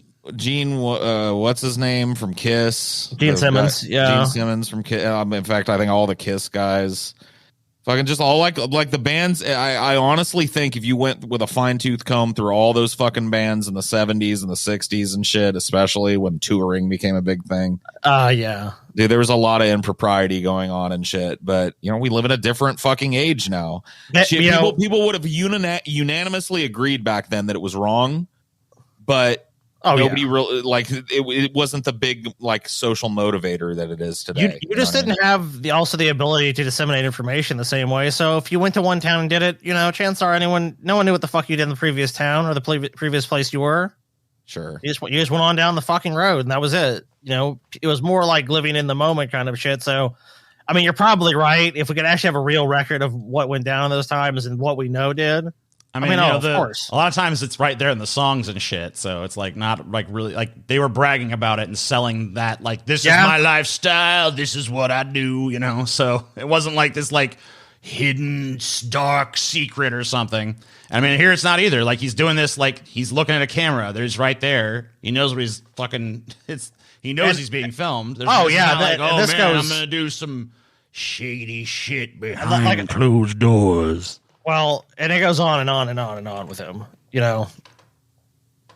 I made a thread on Shane Dawson's inappropriate actions towards child actors, child fans, and animals. Now we need to discuss his inappropriate conduct with underage influencers he befriends through his platform. So these go down. Okay. Start with Rebecca Black. Wasn't that the Friday girl? Friday. Gotta get down on Friday. Shane sent his first series of tweets to Rebecca Black in March 2011. He was 22. She was 13. Whilst this was a strange thing for an adult man to say to a 13-year-old girl, it might not have been appropriate without the events that followed. Let me see. Dude, I didn't know Shane Black fucking tried to diddle the Friday girl. Let's see. I get the sneaking suspicion this isn't really you. That makes me really sad. Never mind. I guess it is really you. Me, so excited. Me, so excited. Okay. Okay. Over the course of the next several months, Shane Dawson sent many tweets to Rebecca. He seemed to keen to establish contact with her in real life. This contact continued through April 2013. At this point, Shane Dawson was 24 and Rebecca was 15. Mall soon. Okay, now I'm going for sure. Oh my God, best night ever. I want a friggin' three-way hug with you and Drake Bell. Make it happen, Becca. Those weren't your producers. Ooh, then who were the creepy guys? Ha ha ha ha ha. No, it's about shoeing. Just sent you a DM. Ugh, Miss Rebecca Black turned down a cameo in my video. Why can't I be as cool as Katy Perry? Not fun, fun, fun. You made my new music video. Celebrity tweets. Woot woot. You be at VidCon tomorrow. I have to hug you. As do I, Miss Black. As do I. Mall soon. It is a little odd that a fucking 22-year-old dude is in a 13-year-old's mentions this hard. And yeah, like really hard. Like, oh my God, Rebecca Black. I love you, Rebecca Black. Okay, so I guess it goes on. In May 2013, 24-year-old Shane Dawson and 15-year-old Rebecca Black met in person for the very first time. Dawson described this meeting as a date and used a racial slur to describe her surname. Me and Rebecca Black, we finally had our first date. So romantic, especially with Lauren being there too. Totes, Miss Rebecca Negro. I don't know. What do you do with Shane Dawson, man? An underage Rebecca was later featured in a YouTube video with Shane Dawson. In this video, he pretended to kidnap her, asked her about her period, asked about her sex life, asked about her body, asked about her drug use, read her explicit lyrics about genitalia, pimps, and rape. No, normal. Gave her a makeover and explained that he wanted to let people know she was down for anything. Asked her which incestuous acts she would prefer to commit with her family. Made inappropriate comments about the Holocaust. Asked her to twerk before twerking on her himself. That's so random. Lol, so random. Look how random it is. I'm molesting the Friday girl live in my studio. Lol, so random, you guys. In a funny voice. Where does YouTube stand on all this? Because they monetized this shit, dude. They monetized the shit out of this. Delete it. It's bad, but you're still around. It's okay. How about your grandma's squirt? That sounds better. Oh, do you think my grandma's squirting in heaven? Oh my God, it's rain! When it rains, the fuck is this shit? Oh my God, I keep... Is my grandma squirting in heaven? Oh, it's so shocking.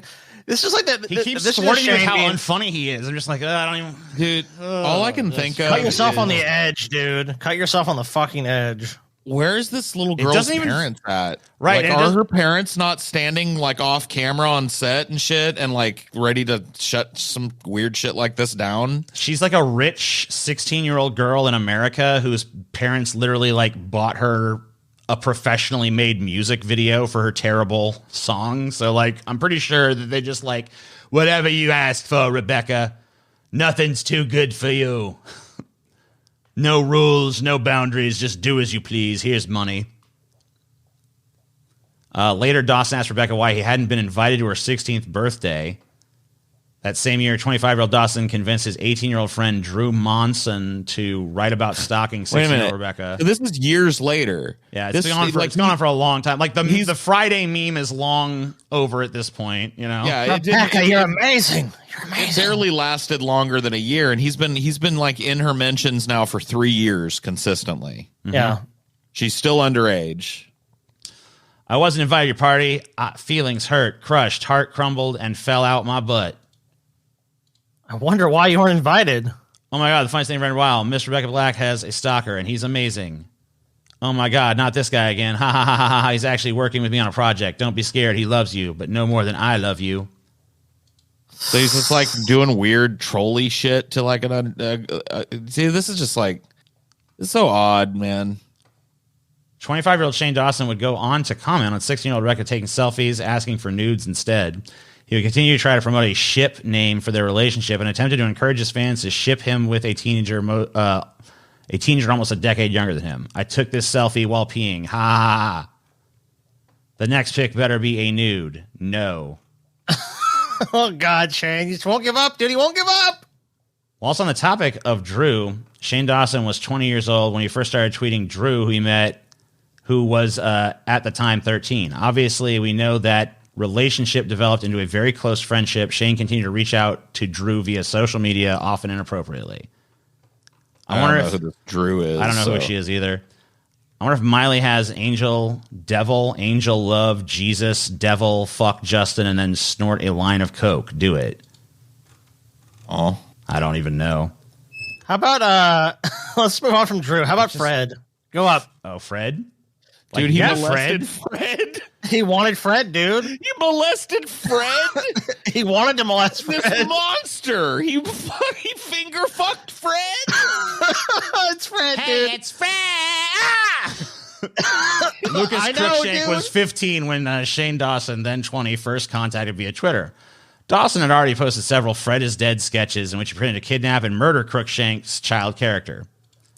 See, I turned him into a murderer when I did my sketch years and years after Fred was no longer relevant. But the idea didn't strike me until then. I'm just slow.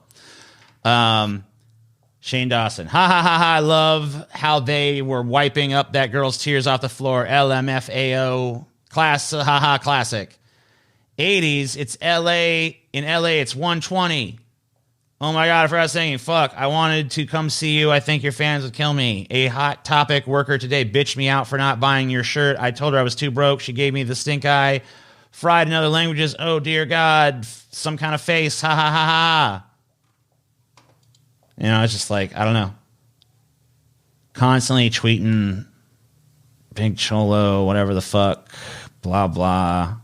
Tell Fred to go back. I'm so wet. What happened? Tell Fred she wants to strip on Figgle Chat. Your second video's revenue obsession. Please make more. Okay, thanks. Bye. Then he's saying he's wet for Fred or something. He's talking to TMZ. I don't know. A little weird. Shane established a contact with Lucas privately when Lucas was 15. Shane was planning to meet an underage Lucas in a hotel room at 1 a.m. He asked Lucas if he could perform oral sex on him. Lucas went on to block Shane for a few years. Here is Shane discussing that incident. What? Okay. So yeah, Hey, he look, literally I just like I asked him to blow me, you know? He was like, look, I mean, did I ask Fred to blow me? Yes. But, it's just like, you know how shit goes. Let's watch it. Let's watch the fucking video. All right, here you go. Let's start it over. I was like, I have a kind of a good story, I think, about him. So, okay, it was like... All right, hold on. I need to boost the volume. Okay, no problem. I have a really funny story about Fred. So, it's a really funny story. So, I asked him to come blow me, and, 5 years ago, I didn't even talk to him about this. It was like 5 years ago, and he followed me on Twitter, and he's like, oh, I saw your Fred is Dead video. I'm like, oh, cool, whatever. And then he goes, so do you want to, talk on AIM? Oh, cool, whatever, and then I fucking tweeted at him relentlessly, like 50 times a day. Obsessively. He was like, whatever, I didn't have an AIM, but I said yes, and I made one. And then we started talking, and I was maybe 19, and he was probably honestly 15, I don't know. And he was just like, yeah, you live in LA? I'm like, yeah. He's like, where? And I was like, North Hollywood. He's like, oh, I'm here right now. I'm like at a hotel, and I'm like, oh. And he's like, yeah, we should hang out. It was like 1 a.m. I was like, oh. And then I was like, oh, isn't that kind of weird though? And he's like, no, it's cool. It's just my sister, and she's cool with anything. She's asleep. I was like, what's happening? So I told my mom, who was watching Nancy Grace. I was like, Mom, I think Fred is trying to fuck me. And my mom's like, I'll drive. And I was like, yeah, okay, that YouTube Monty.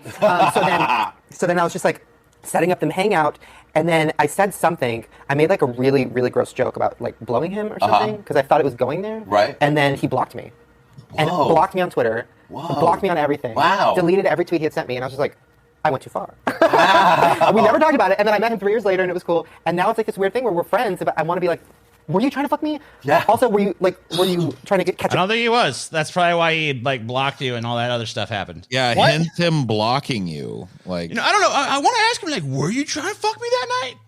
Remember the night I made an aggressive sexual pass at you, and I was like, hey, you want to blow me in a hotel room? Haha, JK, LOL, but winky face, maybe not. And then he blocked me on everything. It was like, oh man. But I still wonder to this day, was he coming on to me? No. I hope he was, but if he wants to contact me, we're friends now and stuff, and I hope he still blows me, but, no big deal. Shane went on to create videos sexualizing the character played by underage Crookshanks after this incident. He simulated oral sex, insinuated Crookshank himself was a rapist. Keep in mind, the character was a child, and Shane, he was a child. It's the child thing. Child! How could you do that? He's a child! And Shane had attempted to solicit the real minor actor. I don't think anyone knew that at the time, though. But that's kind of weird, too. Is that I'm sending you a message at that point? I don't know. Yeah, it's just odd that a dude his age found himself making videos almost exclusively for like 12 and 13-year-olds. And a lot of his presence seemed to have involved, like at various times, just like stalking underage people publicly, though. Yeah, like famous ones. Yeah. I mean, for broke, right? It's for Shane Dawson. He's not going to run just any kid. He wants famous kids. Next, we're going to talk about Trevi Moran, another person I have no idea who that is. Please note that I will be using she, her pronouns. Will not be using Trevi's dead name outside of the screenshots that include it. Shane first tweeted Trevi in 2014. Shane was 24. 2012. Shane was 24. Trevi had turned 14 only days earlier. Gave a standing ovation in my living room. So is this kid a singer or whatever? He was on like that X Factor show. Okay. Shane continued his usual pattern of befriending Trevi. He contacted her through Twitter and established an inappropriate close relationship with her. 2015, Shane, then 27, joked about performing a sexual act on then 17 Trevi. He had known her since age 14. Where's the sex joke? Blah, blah, blah, smell bullshit. About to get facial. Blah, blah. I'll try to aim away from your eyes, heart. Okay. Yeah, I get it. When Trevi was a good one, Shane. Yeah, you could. It's pretty gift wrapped. When Trevi was 16, she took part in a video with Shane Dawson, who was then 26. Trisha Paytas, who was 26. They questioned Trevi on her sex life and encouraged her to twerk. Shane pulled up Trevi's underwear. The video is here. Okay, well, they're 16 in the video, so like I feel like that's exploitative to fucking share that video, right? In 2020, Probably, yeah. Shane Dawson asked Trisha Paytas to delete this video and others from her channel. So why is it here in your fucking Twitter thread then? Okay, whatever. Shane was in the process of covering up his old scandals after other videos of him sexualizing minors emerged. You can read more about what happened here. I think we could. I mean, we see the fucking pattern. Yeah. I think. Yeah, well, Right. It happens over and over and over again with Shane Dawson. Oh yeah. So there's we have another thread of this shit. I think you already moved on to the second thread. Did I? I don't think so. This is still the first did? thread, I believe. Oh, okay. We got like a whole other thread of this. Yeah, that's what I'm saying. The Shane Dawson shit it keeps going. So you can move on to the next one. What is this? This is so continue with the disturbing interest in young children's sex. Here's a thread about the web series Hey It's Millie, created by Shane Dawson and the Fine Brothers, that is entirely sexual in its with its themes and has a small child kind of character as a played by a puppet. So for it's like, Shane. So it's like he has this like little puppet, and he's making like raunchy sex jokes or whatever. Yes. Okay. Let me see. Did we just go down here, or yeah, just keep going down. Okay. For some background information, here's a description given by fandom.com. Hey It's Millie is an American YouTube channel created by Rafi, Benny Fine, and Shane Dawson, the Fine Brothers. The character was created on January 19th, 2010. The last video created on this channel was October 6th, 2012. The channel consists of Ask Millie, Millie Mail, Rafi Can't Drive, and Facebook Fun. It was announced that Millie would be having her own show on the Fine Brothers Snapchat. Millie is an 8-year-old girl who may seem innocent, but in almost every single video she is in, she says inappropriate words, makes sexual innuendos she doesn't understand, is mean to Rafi, and says she is wet, sexual arousal. Saying that Millie made sexual innuendos is a huge understatement. In every single video, the puppet who made to represent an 8-year-old girl would make countless references to sex, abuse, and her love for it. Wait for it, Shane Dawson.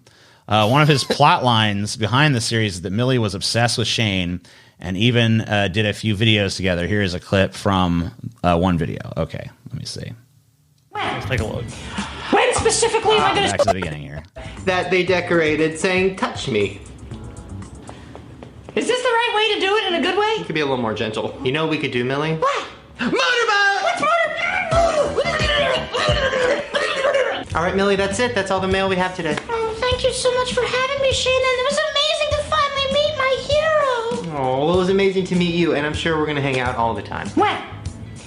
When specifically am I going to see you again? Gosh, you know what? I'll call you. I'll let you know. Well, but I don't have a phone. You know exactly. I'll see you guys later. Bye. People watch If you want to leave me something, my P.O. box is in the crotch. I guess. I don't know, man. I guess so. So fucking shit. It's so bad. And everything, of course, is a young girl wanting to fuck Shane Dawson. Right. He's been, wonder what this is like a metaphor for. If you're buying most stuff on Twitter, it's because Shane Dawson purged this shit.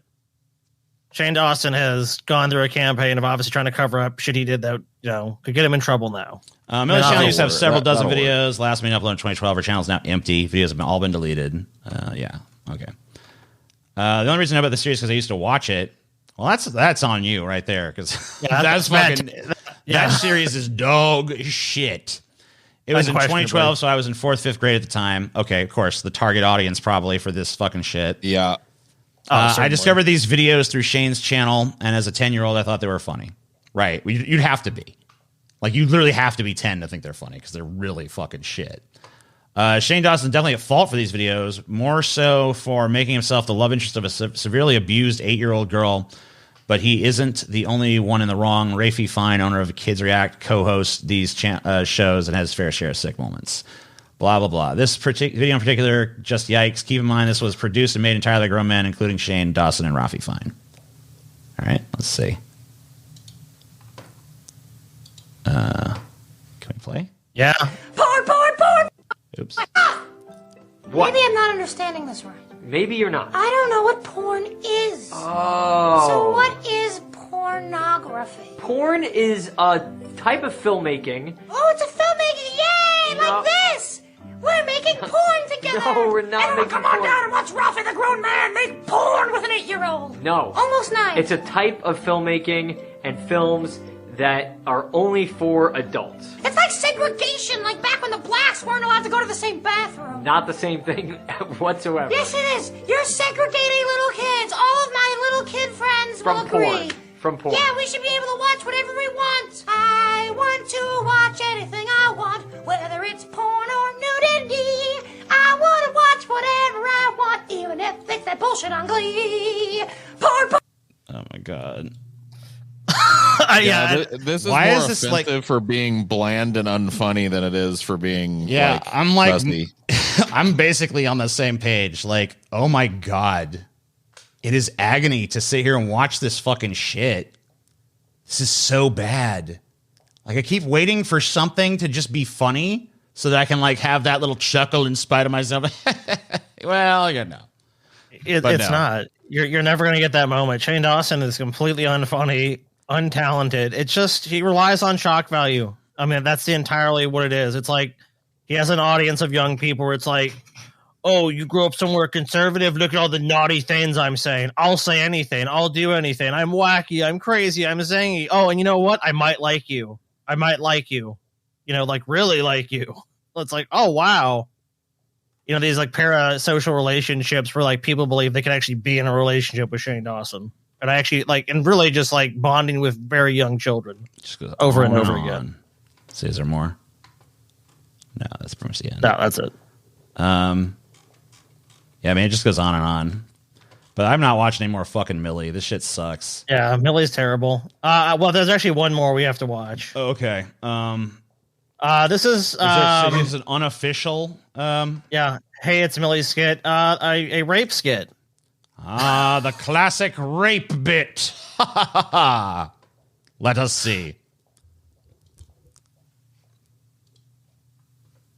Hello? Hello? Shane, hey. Okay, we definitely need to boost this volume.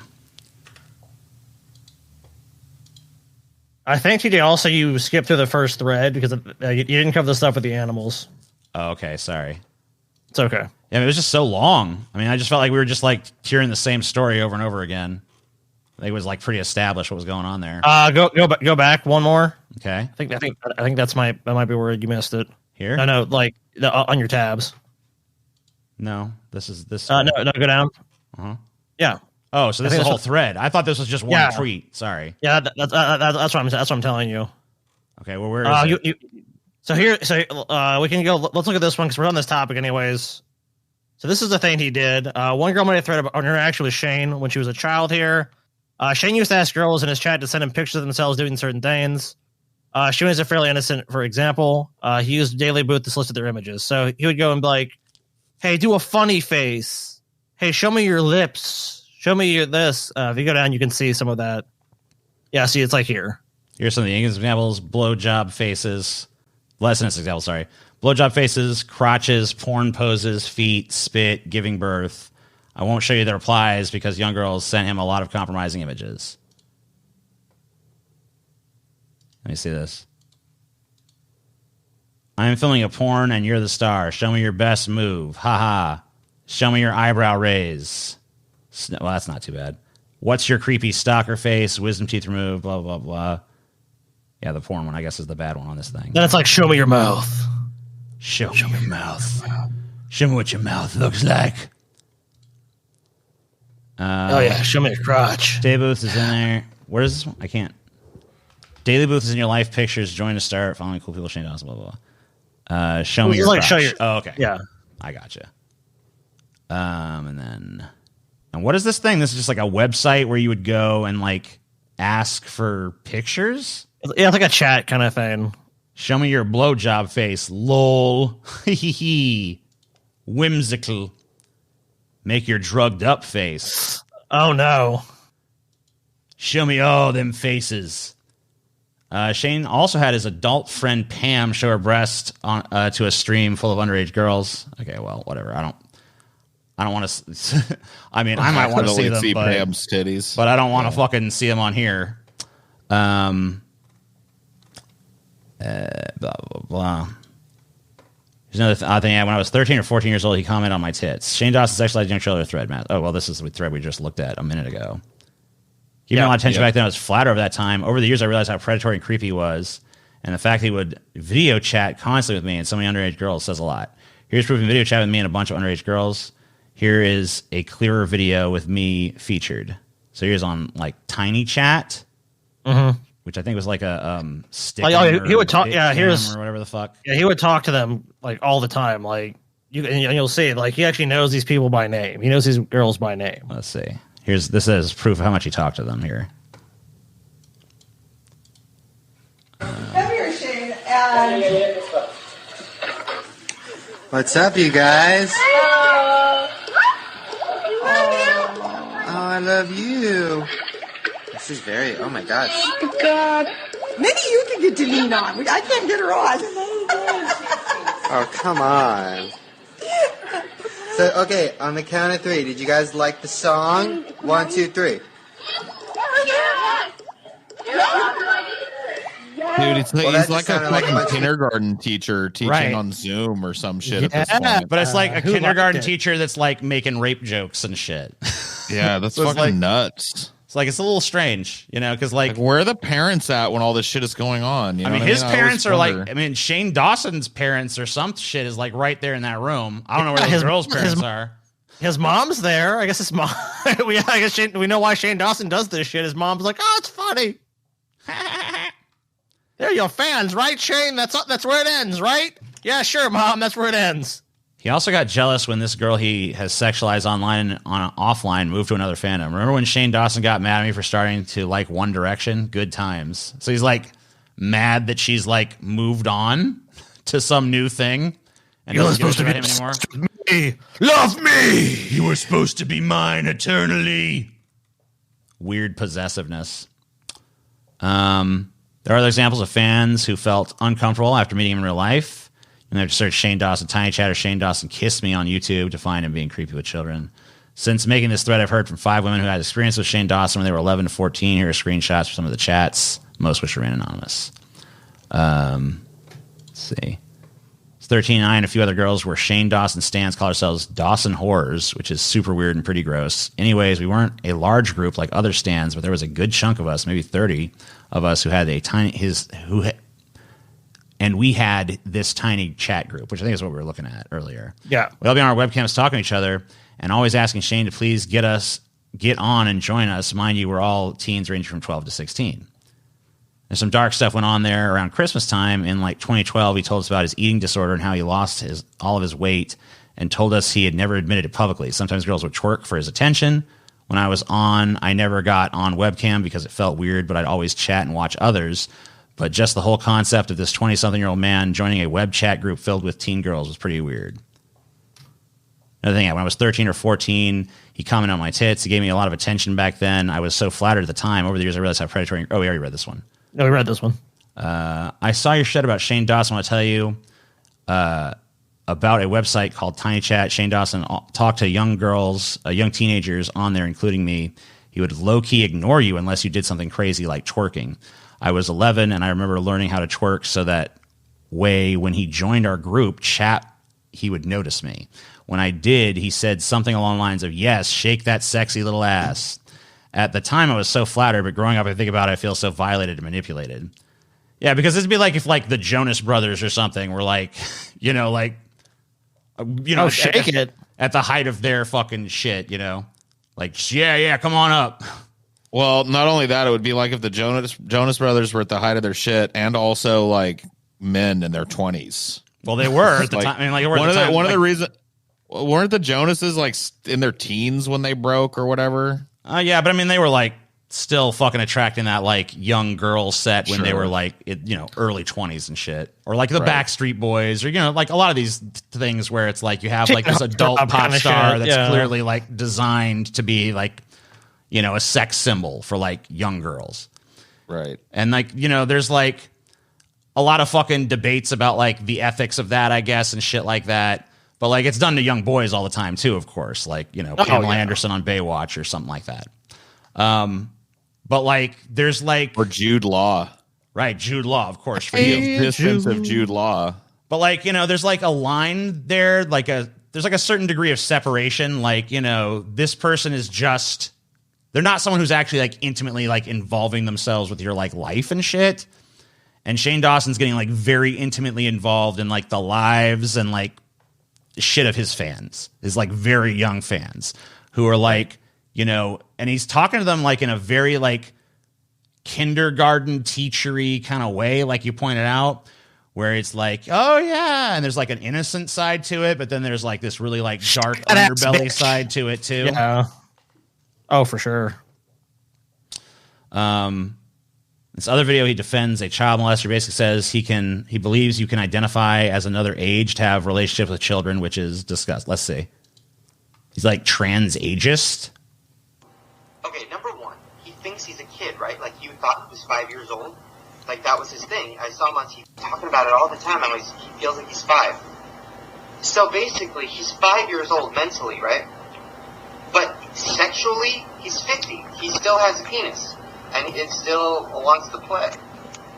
So it's like, there's a weird, like, link missing where it's like, I'm 5 years old, but I'm horny. But I find other 5-year-olds sexually attractive because I'm 5 years old too. So let's have sex. So it kind of makes sense to me. Even though it's horrible, I don't think... Dude, this is some convoluted... It's such a convoluted way. You're like... he's 5, right? So then it's like physically 5, but mentally 50. Wow, completely justified. So he also admitted that he literally molested younger children on the street when he was growing up. I understand that children who are abused aren't responsible for the actions. So I don't blame him for being abused, but he actually did hurt real children. Let's see. When you refer to all the stuff that happened in your childhood, for listeners like, well, wait, what happened? What would you say? There was a lot of abuse. Sexual or physical or both? There was both. So there was a lot of physical abuse, but that's all been forgiven and reconnected with my family. It's been fine. But yeah, there was a lot of sexual abuse, and I'm still like in the middle of the mystery.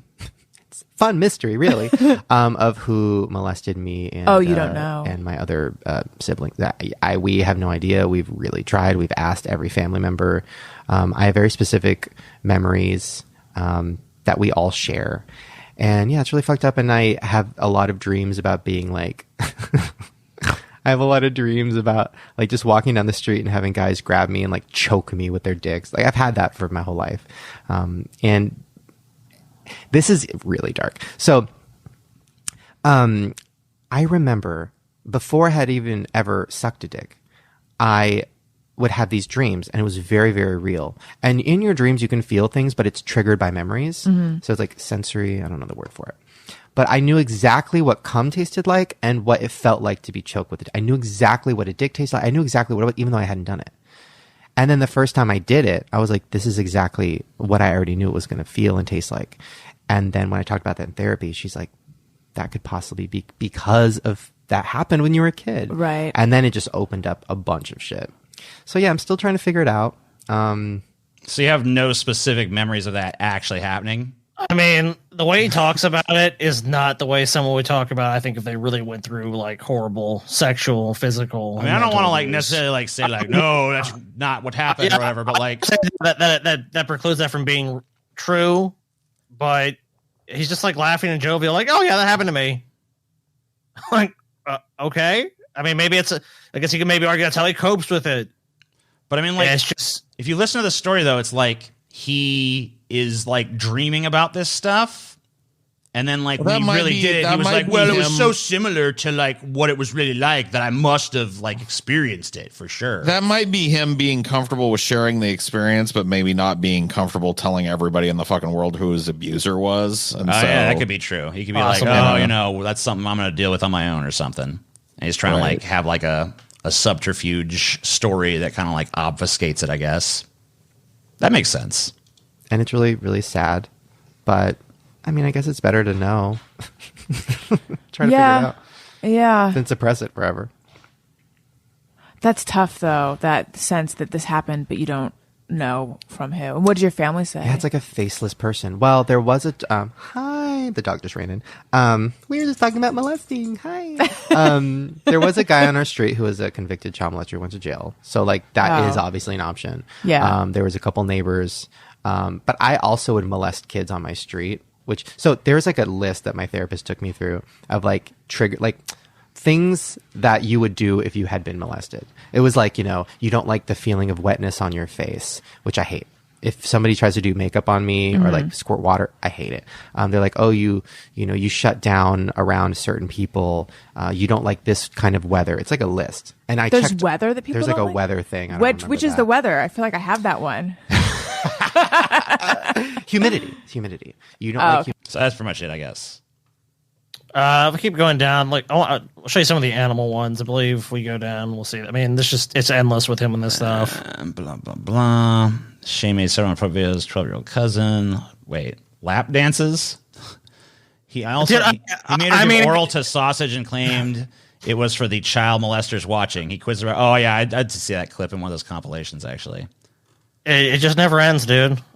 On that same shoot, Shane had 3 full-grown men perform a sexual lap dance on a child. Hey, Paul, this is like your childhood at this point.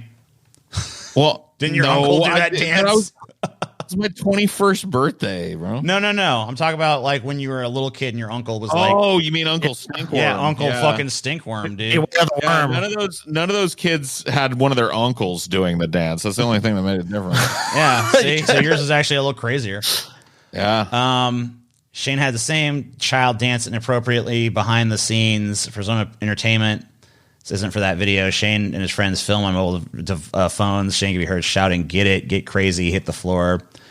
Shane jokes about molesting the same boy. I mean, it just goes on and on. Where's the animal stuff? Oh no, it's over. Oh, that's it. The thread wrapped. So I don't know. I don't see. Okay. I don't see the animal stuff. Maybe it's in this one because I didn't reach the end of this one.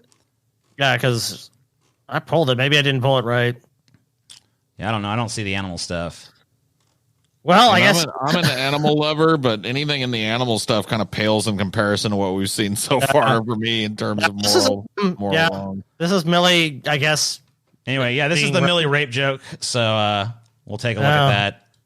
Or the rape. This is so wait, what was the context behind this again? This is it's created. Okay, no, that's so this is unofficial somehow. Like, how is it in what capacity is it unofficial?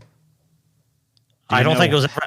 I don't think Shane Dawson released it publicly, or they pulled it down or something. I'm not really sure what the context is for it being unofficial. Let's see. Oh, I tried to click the fake play button in the fucking video. Shane, hey, Shane. Well, is it wrong to touch yourself in the nether regions? Shane? Shane, can I ask? Oh, okay, so this was not made for public consumption, basically. Yeah, this is it was like a behind the scenes video shoot at the creepy doll show or whatever that he's done. Let's make her touch yourself. Can I ask you a question, Shane? Can we really cancel Shane this time though? I know, right?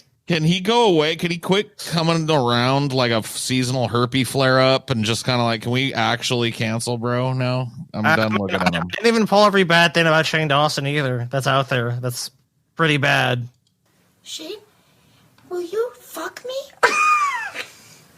Shane, wait, follow-up question? What? What does fucking mean? Shane, is fucking bad? Why don't you touch yourself a little bit? What do you mean, like my face? Wait, you're not moving your lips. Oh, like my face. Dude, who are these fucking dudes? No, touch a little. The rest of the Millie posse, I guess. Jesus, man, like I could see him getting like isolated and up his own ass enough to do this, and but like the fact that there were like other people involved in these skits too is always yeah, Shane. Yeah, fuck the 8-year-old, Shane. Lower. Like my. So you guys are a little strange. Hey, who the fuck is this guy, Millie? Millie, who the fuck is this guy? Why are you so angry? I'm gonna fucking rape you, bitch! Turn the fuck around! Turn the fuck! Oh, wait, hey, Billy, with the camera here? Billy, hold on. Shane, hold on, Billy. Shane, what's rape?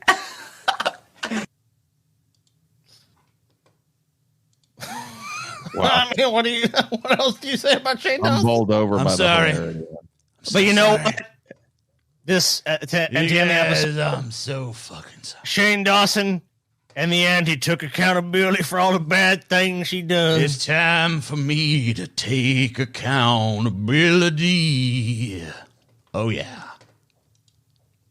You know what weirded me out about this video the most is like at this time he was doing this like makeup shit, right? Like he had just like launched. See, that was his fucking that was where he fucking went wrong, because those makeup people are drama addicted motherfuckers. So yeah, this shit really got like collated and like presented during the time where he was trying to work with the makeup people. Jeffree Star, I think, is the name of the person he worked with. Yeah, they launched a makeup product together. Right. So that's where you fucked up, because as soon as that started selling fucking shit and other people got pissed that like, man, how come his fucking shit's selling and my shit ain't selling? And apparently this, like, because he was like openly wearing makeup in all his videos and like getting even more like into the draggy kind of makeup area and shit. Well, I don't got a problem with wear whatever you want, but I'm just saying like this is like a ritual in that makeup community when there's like a serious topic or an apology to be made. The person they appear sans any makeup at all. And it's a feeding. Because it's a feeding. I'm going to show you how emotionally distraught I am by not even wearing any makeup. I am losing subscribers like crazy, and there must be a little mascara. I don't know, something like that. A touch of mascara, maybe a little foundation. Then you know that I have done a lot of things in my past that I hate. Take this up. That I wish I could make go away, that I try to make go away by I'm actually rich and famous and don't need to resort to those tactics, so I really regret the stuff I had to do to make it. I'm really sorry. Please let me keep this money. Please, God, let me keep this money. So I can keep the money, right? Money's mine. Instagram things, or literally doing whatever I can to pretend like those things didn't happen. Because yes, I apologize for a lot of them, but I'm 31, almost 32. Those apologies suck. I don't know who that person is anymore. Every apology video I've ever made has been from fear. It's me sitting at home. Not this one though. This is a different. You know, every time I've had to apologize, like the fact that you have like a long-standing experience with like the apology video, you know what I mean? Like it's funny to me, like we're not a TJ. Every apology I've ever made up until this point, I'm going to tell you guys right here, just to like disarm you with my honesty, is it's been bullshit. Every apology video I've ever made has just been total fucking horse shit, desperate nonsense. But this one, you guys, I can't wait for the next one. This is the real one, okay? All right. I know at the beginning of my last apology video that I told you guys that that one was different, but I want you to do me a favor, okay? Forget everything that I've said in every apology video leading up to this moment, okay? Because this is actually the real Shane talking to you this time. Okay. At that time, I really wasn't ready to actually apologize, but this time you guys have to believe me. This is the most sincere. Like, forget the rest of them. This is the sincere one. Dude, that's all it is. Like, people love the arc. That's why Shane Dawson has a career again after all this bullshit. Because people love building him up, and then guess what, dude? 5 years from now, everybody's going to rediscover all this bullshit, and he's going to have to make another one of these. They love watching people like rise and fall. Yeah, and then you know, every few years, like, guys, listen, I'm a 73-year-old man at this point, and you know, I've made a lot of apology videos in my day.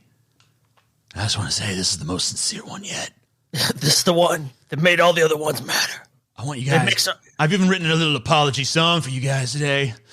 And then, like, the house lights dim, and like some fucking, you know, someone in the background starts playing a piano. You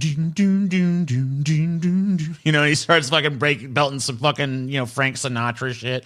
I'm sorry about what I've done. I'm so sorry. You know, and just be like big production. Just be like, I'm sorry I got caught, dude. That's all this is. It's gonna be like some fireworks are gonna go off. Eventually, it fucking the tone of the song changes. There's rockets and shit. It's gonna be great.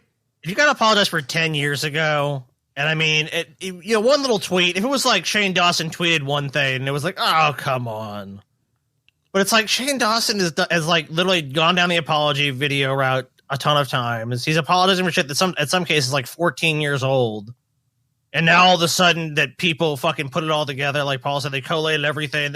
Now he's really sorry. And now apologies suck. I mean, there's like getting your hand caught in the cookie jar, right? And then there's like, this dude has like, there's like a row of cookie jars, right? Yeah. And each one is like filled to the brim with his cum.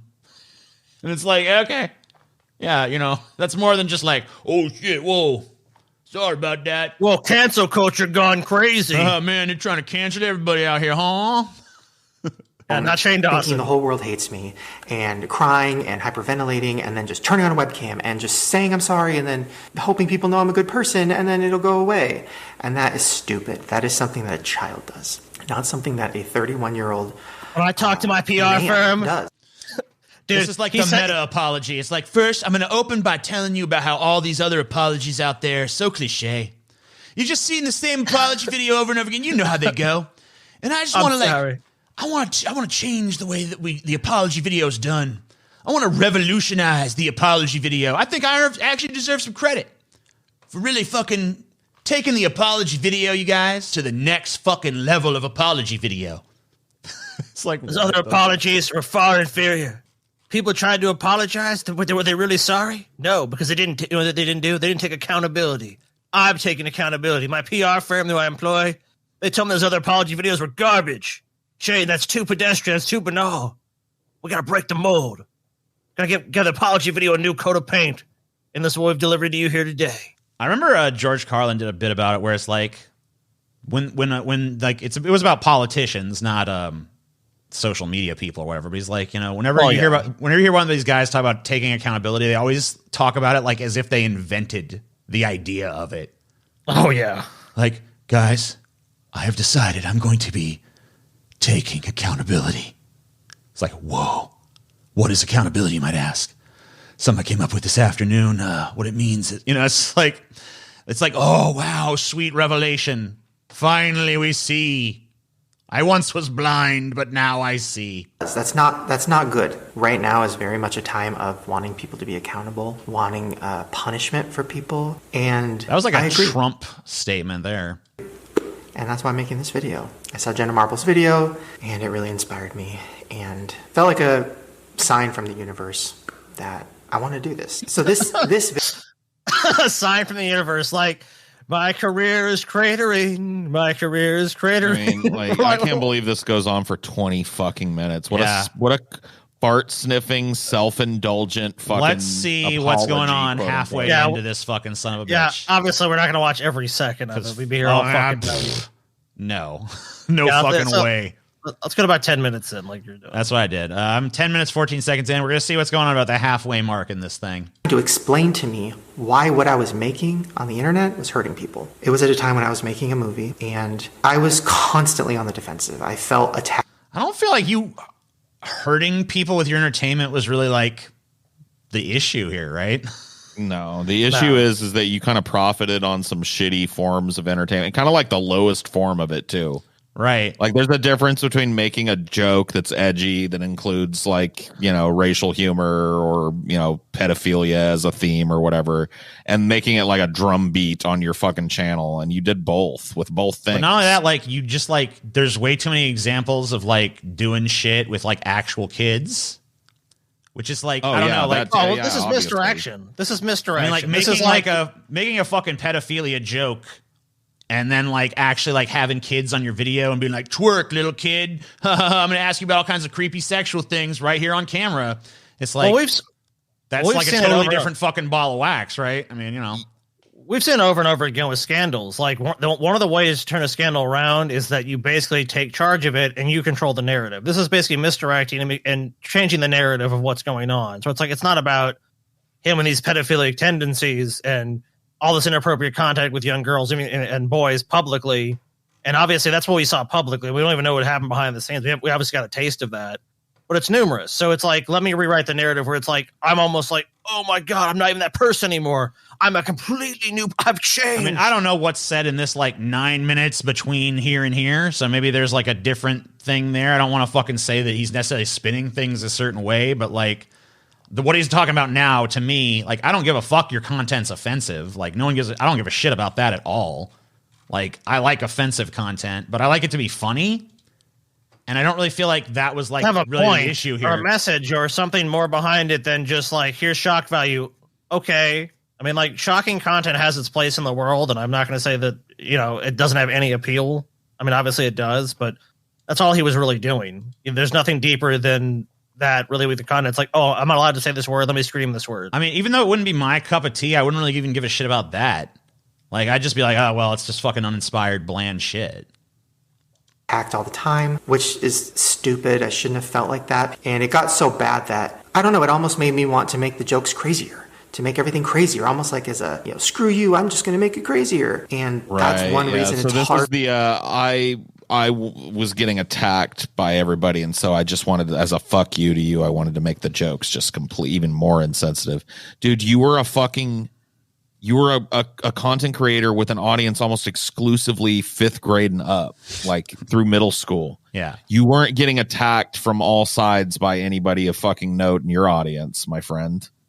No. So like that, it just falls flat, dude. Shane Dawson was never like the fucking center of any more controversy than any other fucking creator and shit. There was never any like, let's just hate Shane Dawson for no reason time that I can remember in the history of history. No. All right, let's see how it wraps up. I'm gonna go to the last minute. Here you go. A lot of issues, but I almost feel like I am attracted to other broken people who have issues, and I want to help them, I want to fix them, or I want to help people see a better side of them. And I'm aware that I'm friends with some people that, you know, have done some bad things on here. You know, my friendship with a bunch of problematic people is really just because, like, I'm trying to help them, guys. I'm trying to help them out. Really, it's like, it's just like, I'm so kind. My heart is so pure. Dude, so it's like beautiful. your kid. This happened to you as a kid, dude. When you fucked up, it wasn't TJ was doing bad things. There were some bad influences. Oh, yeah. Dear God, there was some bad influences on me. I didn't want to do the bad things, but there's people around me. They made me. They told me, do it, Shane. Well, really, it was like our mom was like, your friend Nick's a bad influence, and got him out of my life. And then I started hanging out with another kid, and then all of a sudden I'm a bad influence on him. So it's like, you know, this influence shit. It's like, no, you know, at some point, like, you're doing your own shit for your own fucking reasons, right? But whatever. It's a way of absolving the person that you care about. You know, it's a way of absolving Shane of some of the responsibility that he bears. It's like, you know, I'm not that person. You know, everything has been like this evasive sort of tactic of like, it wasn't me. It's not who I am now. That person's dead. It was the people around me. The people around me made me make bad decisions. I shouldn't have hung around them. I made bad choices, but now I've repented. I'm nothing at all like my demonstrable pattern of conduct, you guys. No, I've changed. I've completely changed. and I don't condone it, and I don't co-sign it. And that is something that I've always addressed with them privately. I'm ready to own up to this stuff, and I'm ready to... I mean, based on like the shit we've seen of you behind the scenes, it doesn't seem like that's something you are addressing with them privately. It seems like you're even more extreme when no one's watching or you don't think they are, so... Hopefully show you guys that it's okay to admit when you're wrong. It's okay to...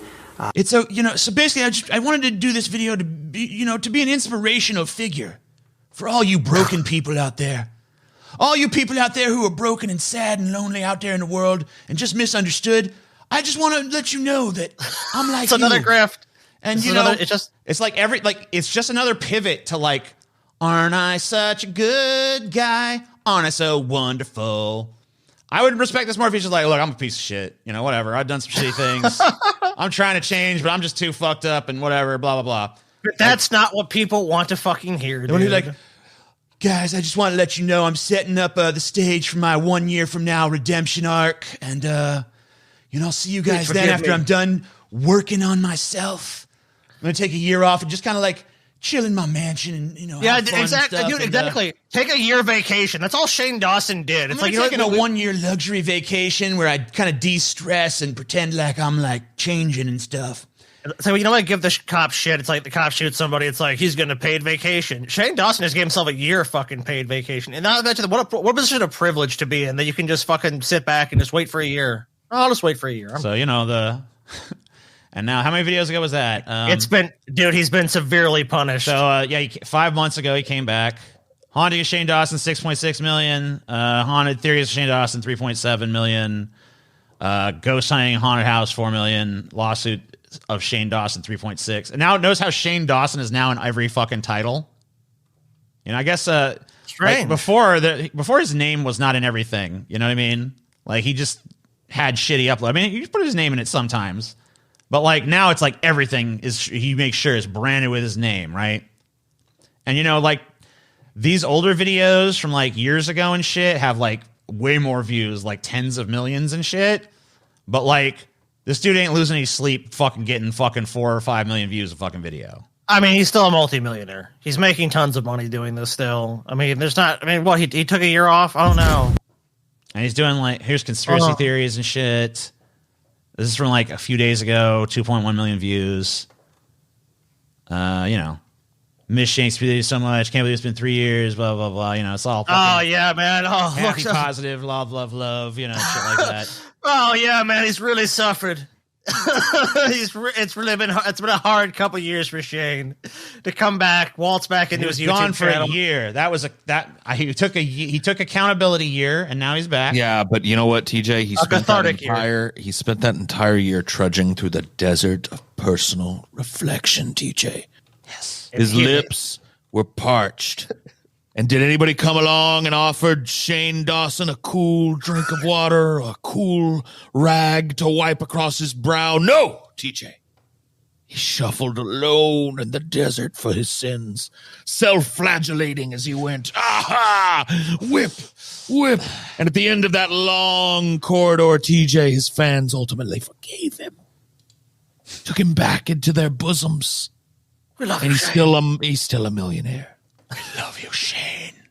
Look how long these are, too. I wonder how many ads got stuffed into these fucking videos. Let's see. I mean, here's one that's like an hour.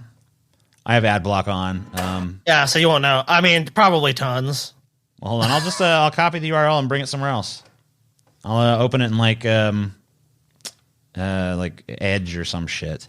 Yeah, that's an hour and 16 minutes, so probably. I don't think I have ad block on this browser, so let's see. Yeah, can we do that? Edge doesn't like working. You guys froze? It's like I don't want to do it. Yeah, Edge won't even. Fucking Microsoft, you piece of shit. You fucking browser. If it was anything worse than Shane Dawson, it's got to be Microsoft Edge. Oh well, whatever. Fuck it. It won't work. It's like totally. It was like I opened it and it's bricked. I mean, so just keep in mind, this isn't even all the fucking dirt that exists on this guy. I mean, I feel like a lot of it in isolation, you could probably just be like, edgy joke, whatever. Like, well, kind of the same thing with Boogie, right? Boogie 2988. It's like if you just take it as one little thing. And it's like, oh, okay. And that's kind of how these guys get away with it. That's kind of how like the grift works with them. It's like they throw this shit out there. I mean, Shane Dawson's definitely more egregious than Boogie, but I mean, there were so many fans like, let me go to my dead dad and apologize. Let me just, let me do all this shit. Oh, but it's actually an inspirational speech about them. It's like, you have to just be this total narcissist. Because you see his apology video is nothing more. Like you said, it's a self-aggrandizement video where it's like, I'm taking account of that. Every single time I fucking turned it on, he was figuring out some way to like turn it to like he's the good guy. So, I mean, it was like very self-serving to like the extreme. There was no actual like act of contrition that I saw. Now, granted, and it's all vague. It's like we popped in at 3 random intervals in the thing, so maybe that happens. He says elsewhere. stuff. I'm taking accountability for stuff. Well, in your mind, that's nebulous. So to any person watching, that can mean totally different things. Oh, he did blackface. I mean, I don't know. Bad. Maybe he said some shit in there that like is way more specific or whatever. I don't know. Did you watch the whole thing? Because I can't get through a fucking video like that. I watched part of it, but I never saw him say that. Yeah, I mean, I cannot sit there and watch 20 I watched minutes about half of it overall. I don't recall him ever saying anything where it was like, it's always in very general terms, is my opinion of it. Yeah. And yeah, but he's not really suffering. Like, see, that's the thing. Like, a common theme with both these guys. Joe Rogan, doing fine. He's got his $200 million deal. He ain't worried about this. Shane Dawson, at his peak, he had 23 million subscribers. Obviously, he lost millions during this whole scandal. But he's back up. He'll probably be at 23 million by the end of this year, if not sooner. And it's like it never happened. He got a 1-year paid vacation. Yeah, but another thing is like everything pretty much all the shit that they threw against him was all shit he like publicly released and put out and shit. So like this was not like some like unearthed. Well, the exception of the tiny secret. Chat.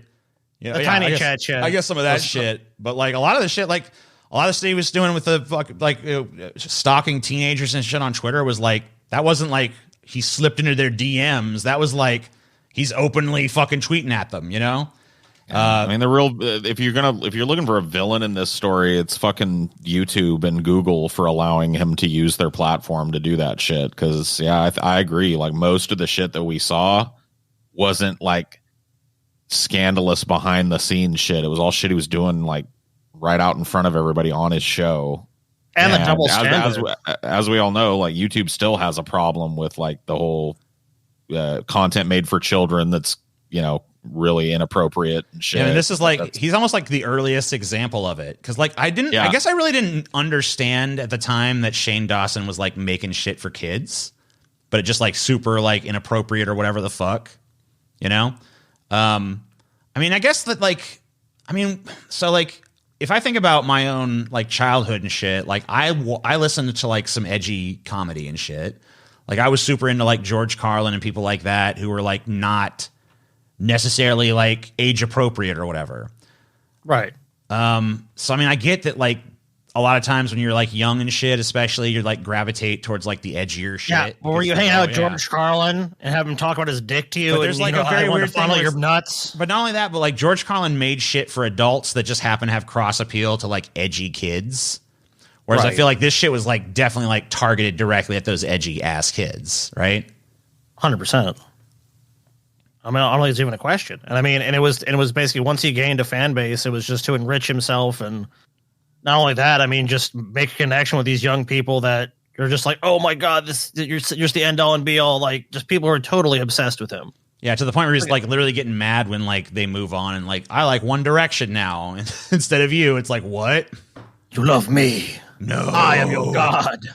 No. Well, that's what I got for you guys tonight. The scandals of Joe Rogan and the true nature of Shane Dawson.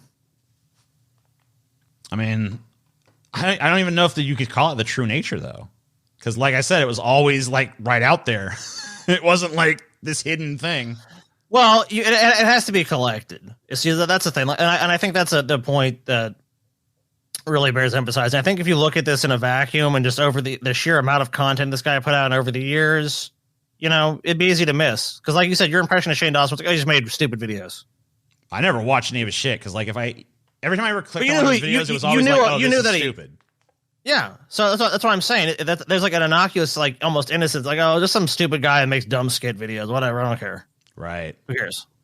When it's actually there's something way more insidious really going on, his motivations. You know, it's something about some people that when they just become really powerful and really influential, their just sexual kinks just start kind of bleeding through to their life. You know, Bill Cosby with his rape jokes, you know, drugging women, Spanish Fly, that kind of thing. And that's like the old cliche about like power corrupting, right? Right. And I mean, I just think you see that as a theme here. And, you know, ultimately, you know, sometimes people pay and sometimes people just get away with it. And Shane Dawson clearly got away with it. So, I mean, unless there's a change down the road, but I don't really see that happening. No, it's going to be another apology in 5 years or something like that. Yeah, So. more apologies, more bad shit will come out. He'll do some live stream where he'll say something he shouldn't say. And, like, you're right. Then he'll take accountability again. Take accountability 2. Part 2. Accountability harder. I thought I took accountability, but I was wrong. You motherfuckers think I took accountability last time? Hell no. This time I'm taking so much fucking accountability, make your fucking head spin, bruh. I love it. Big Fat Friday.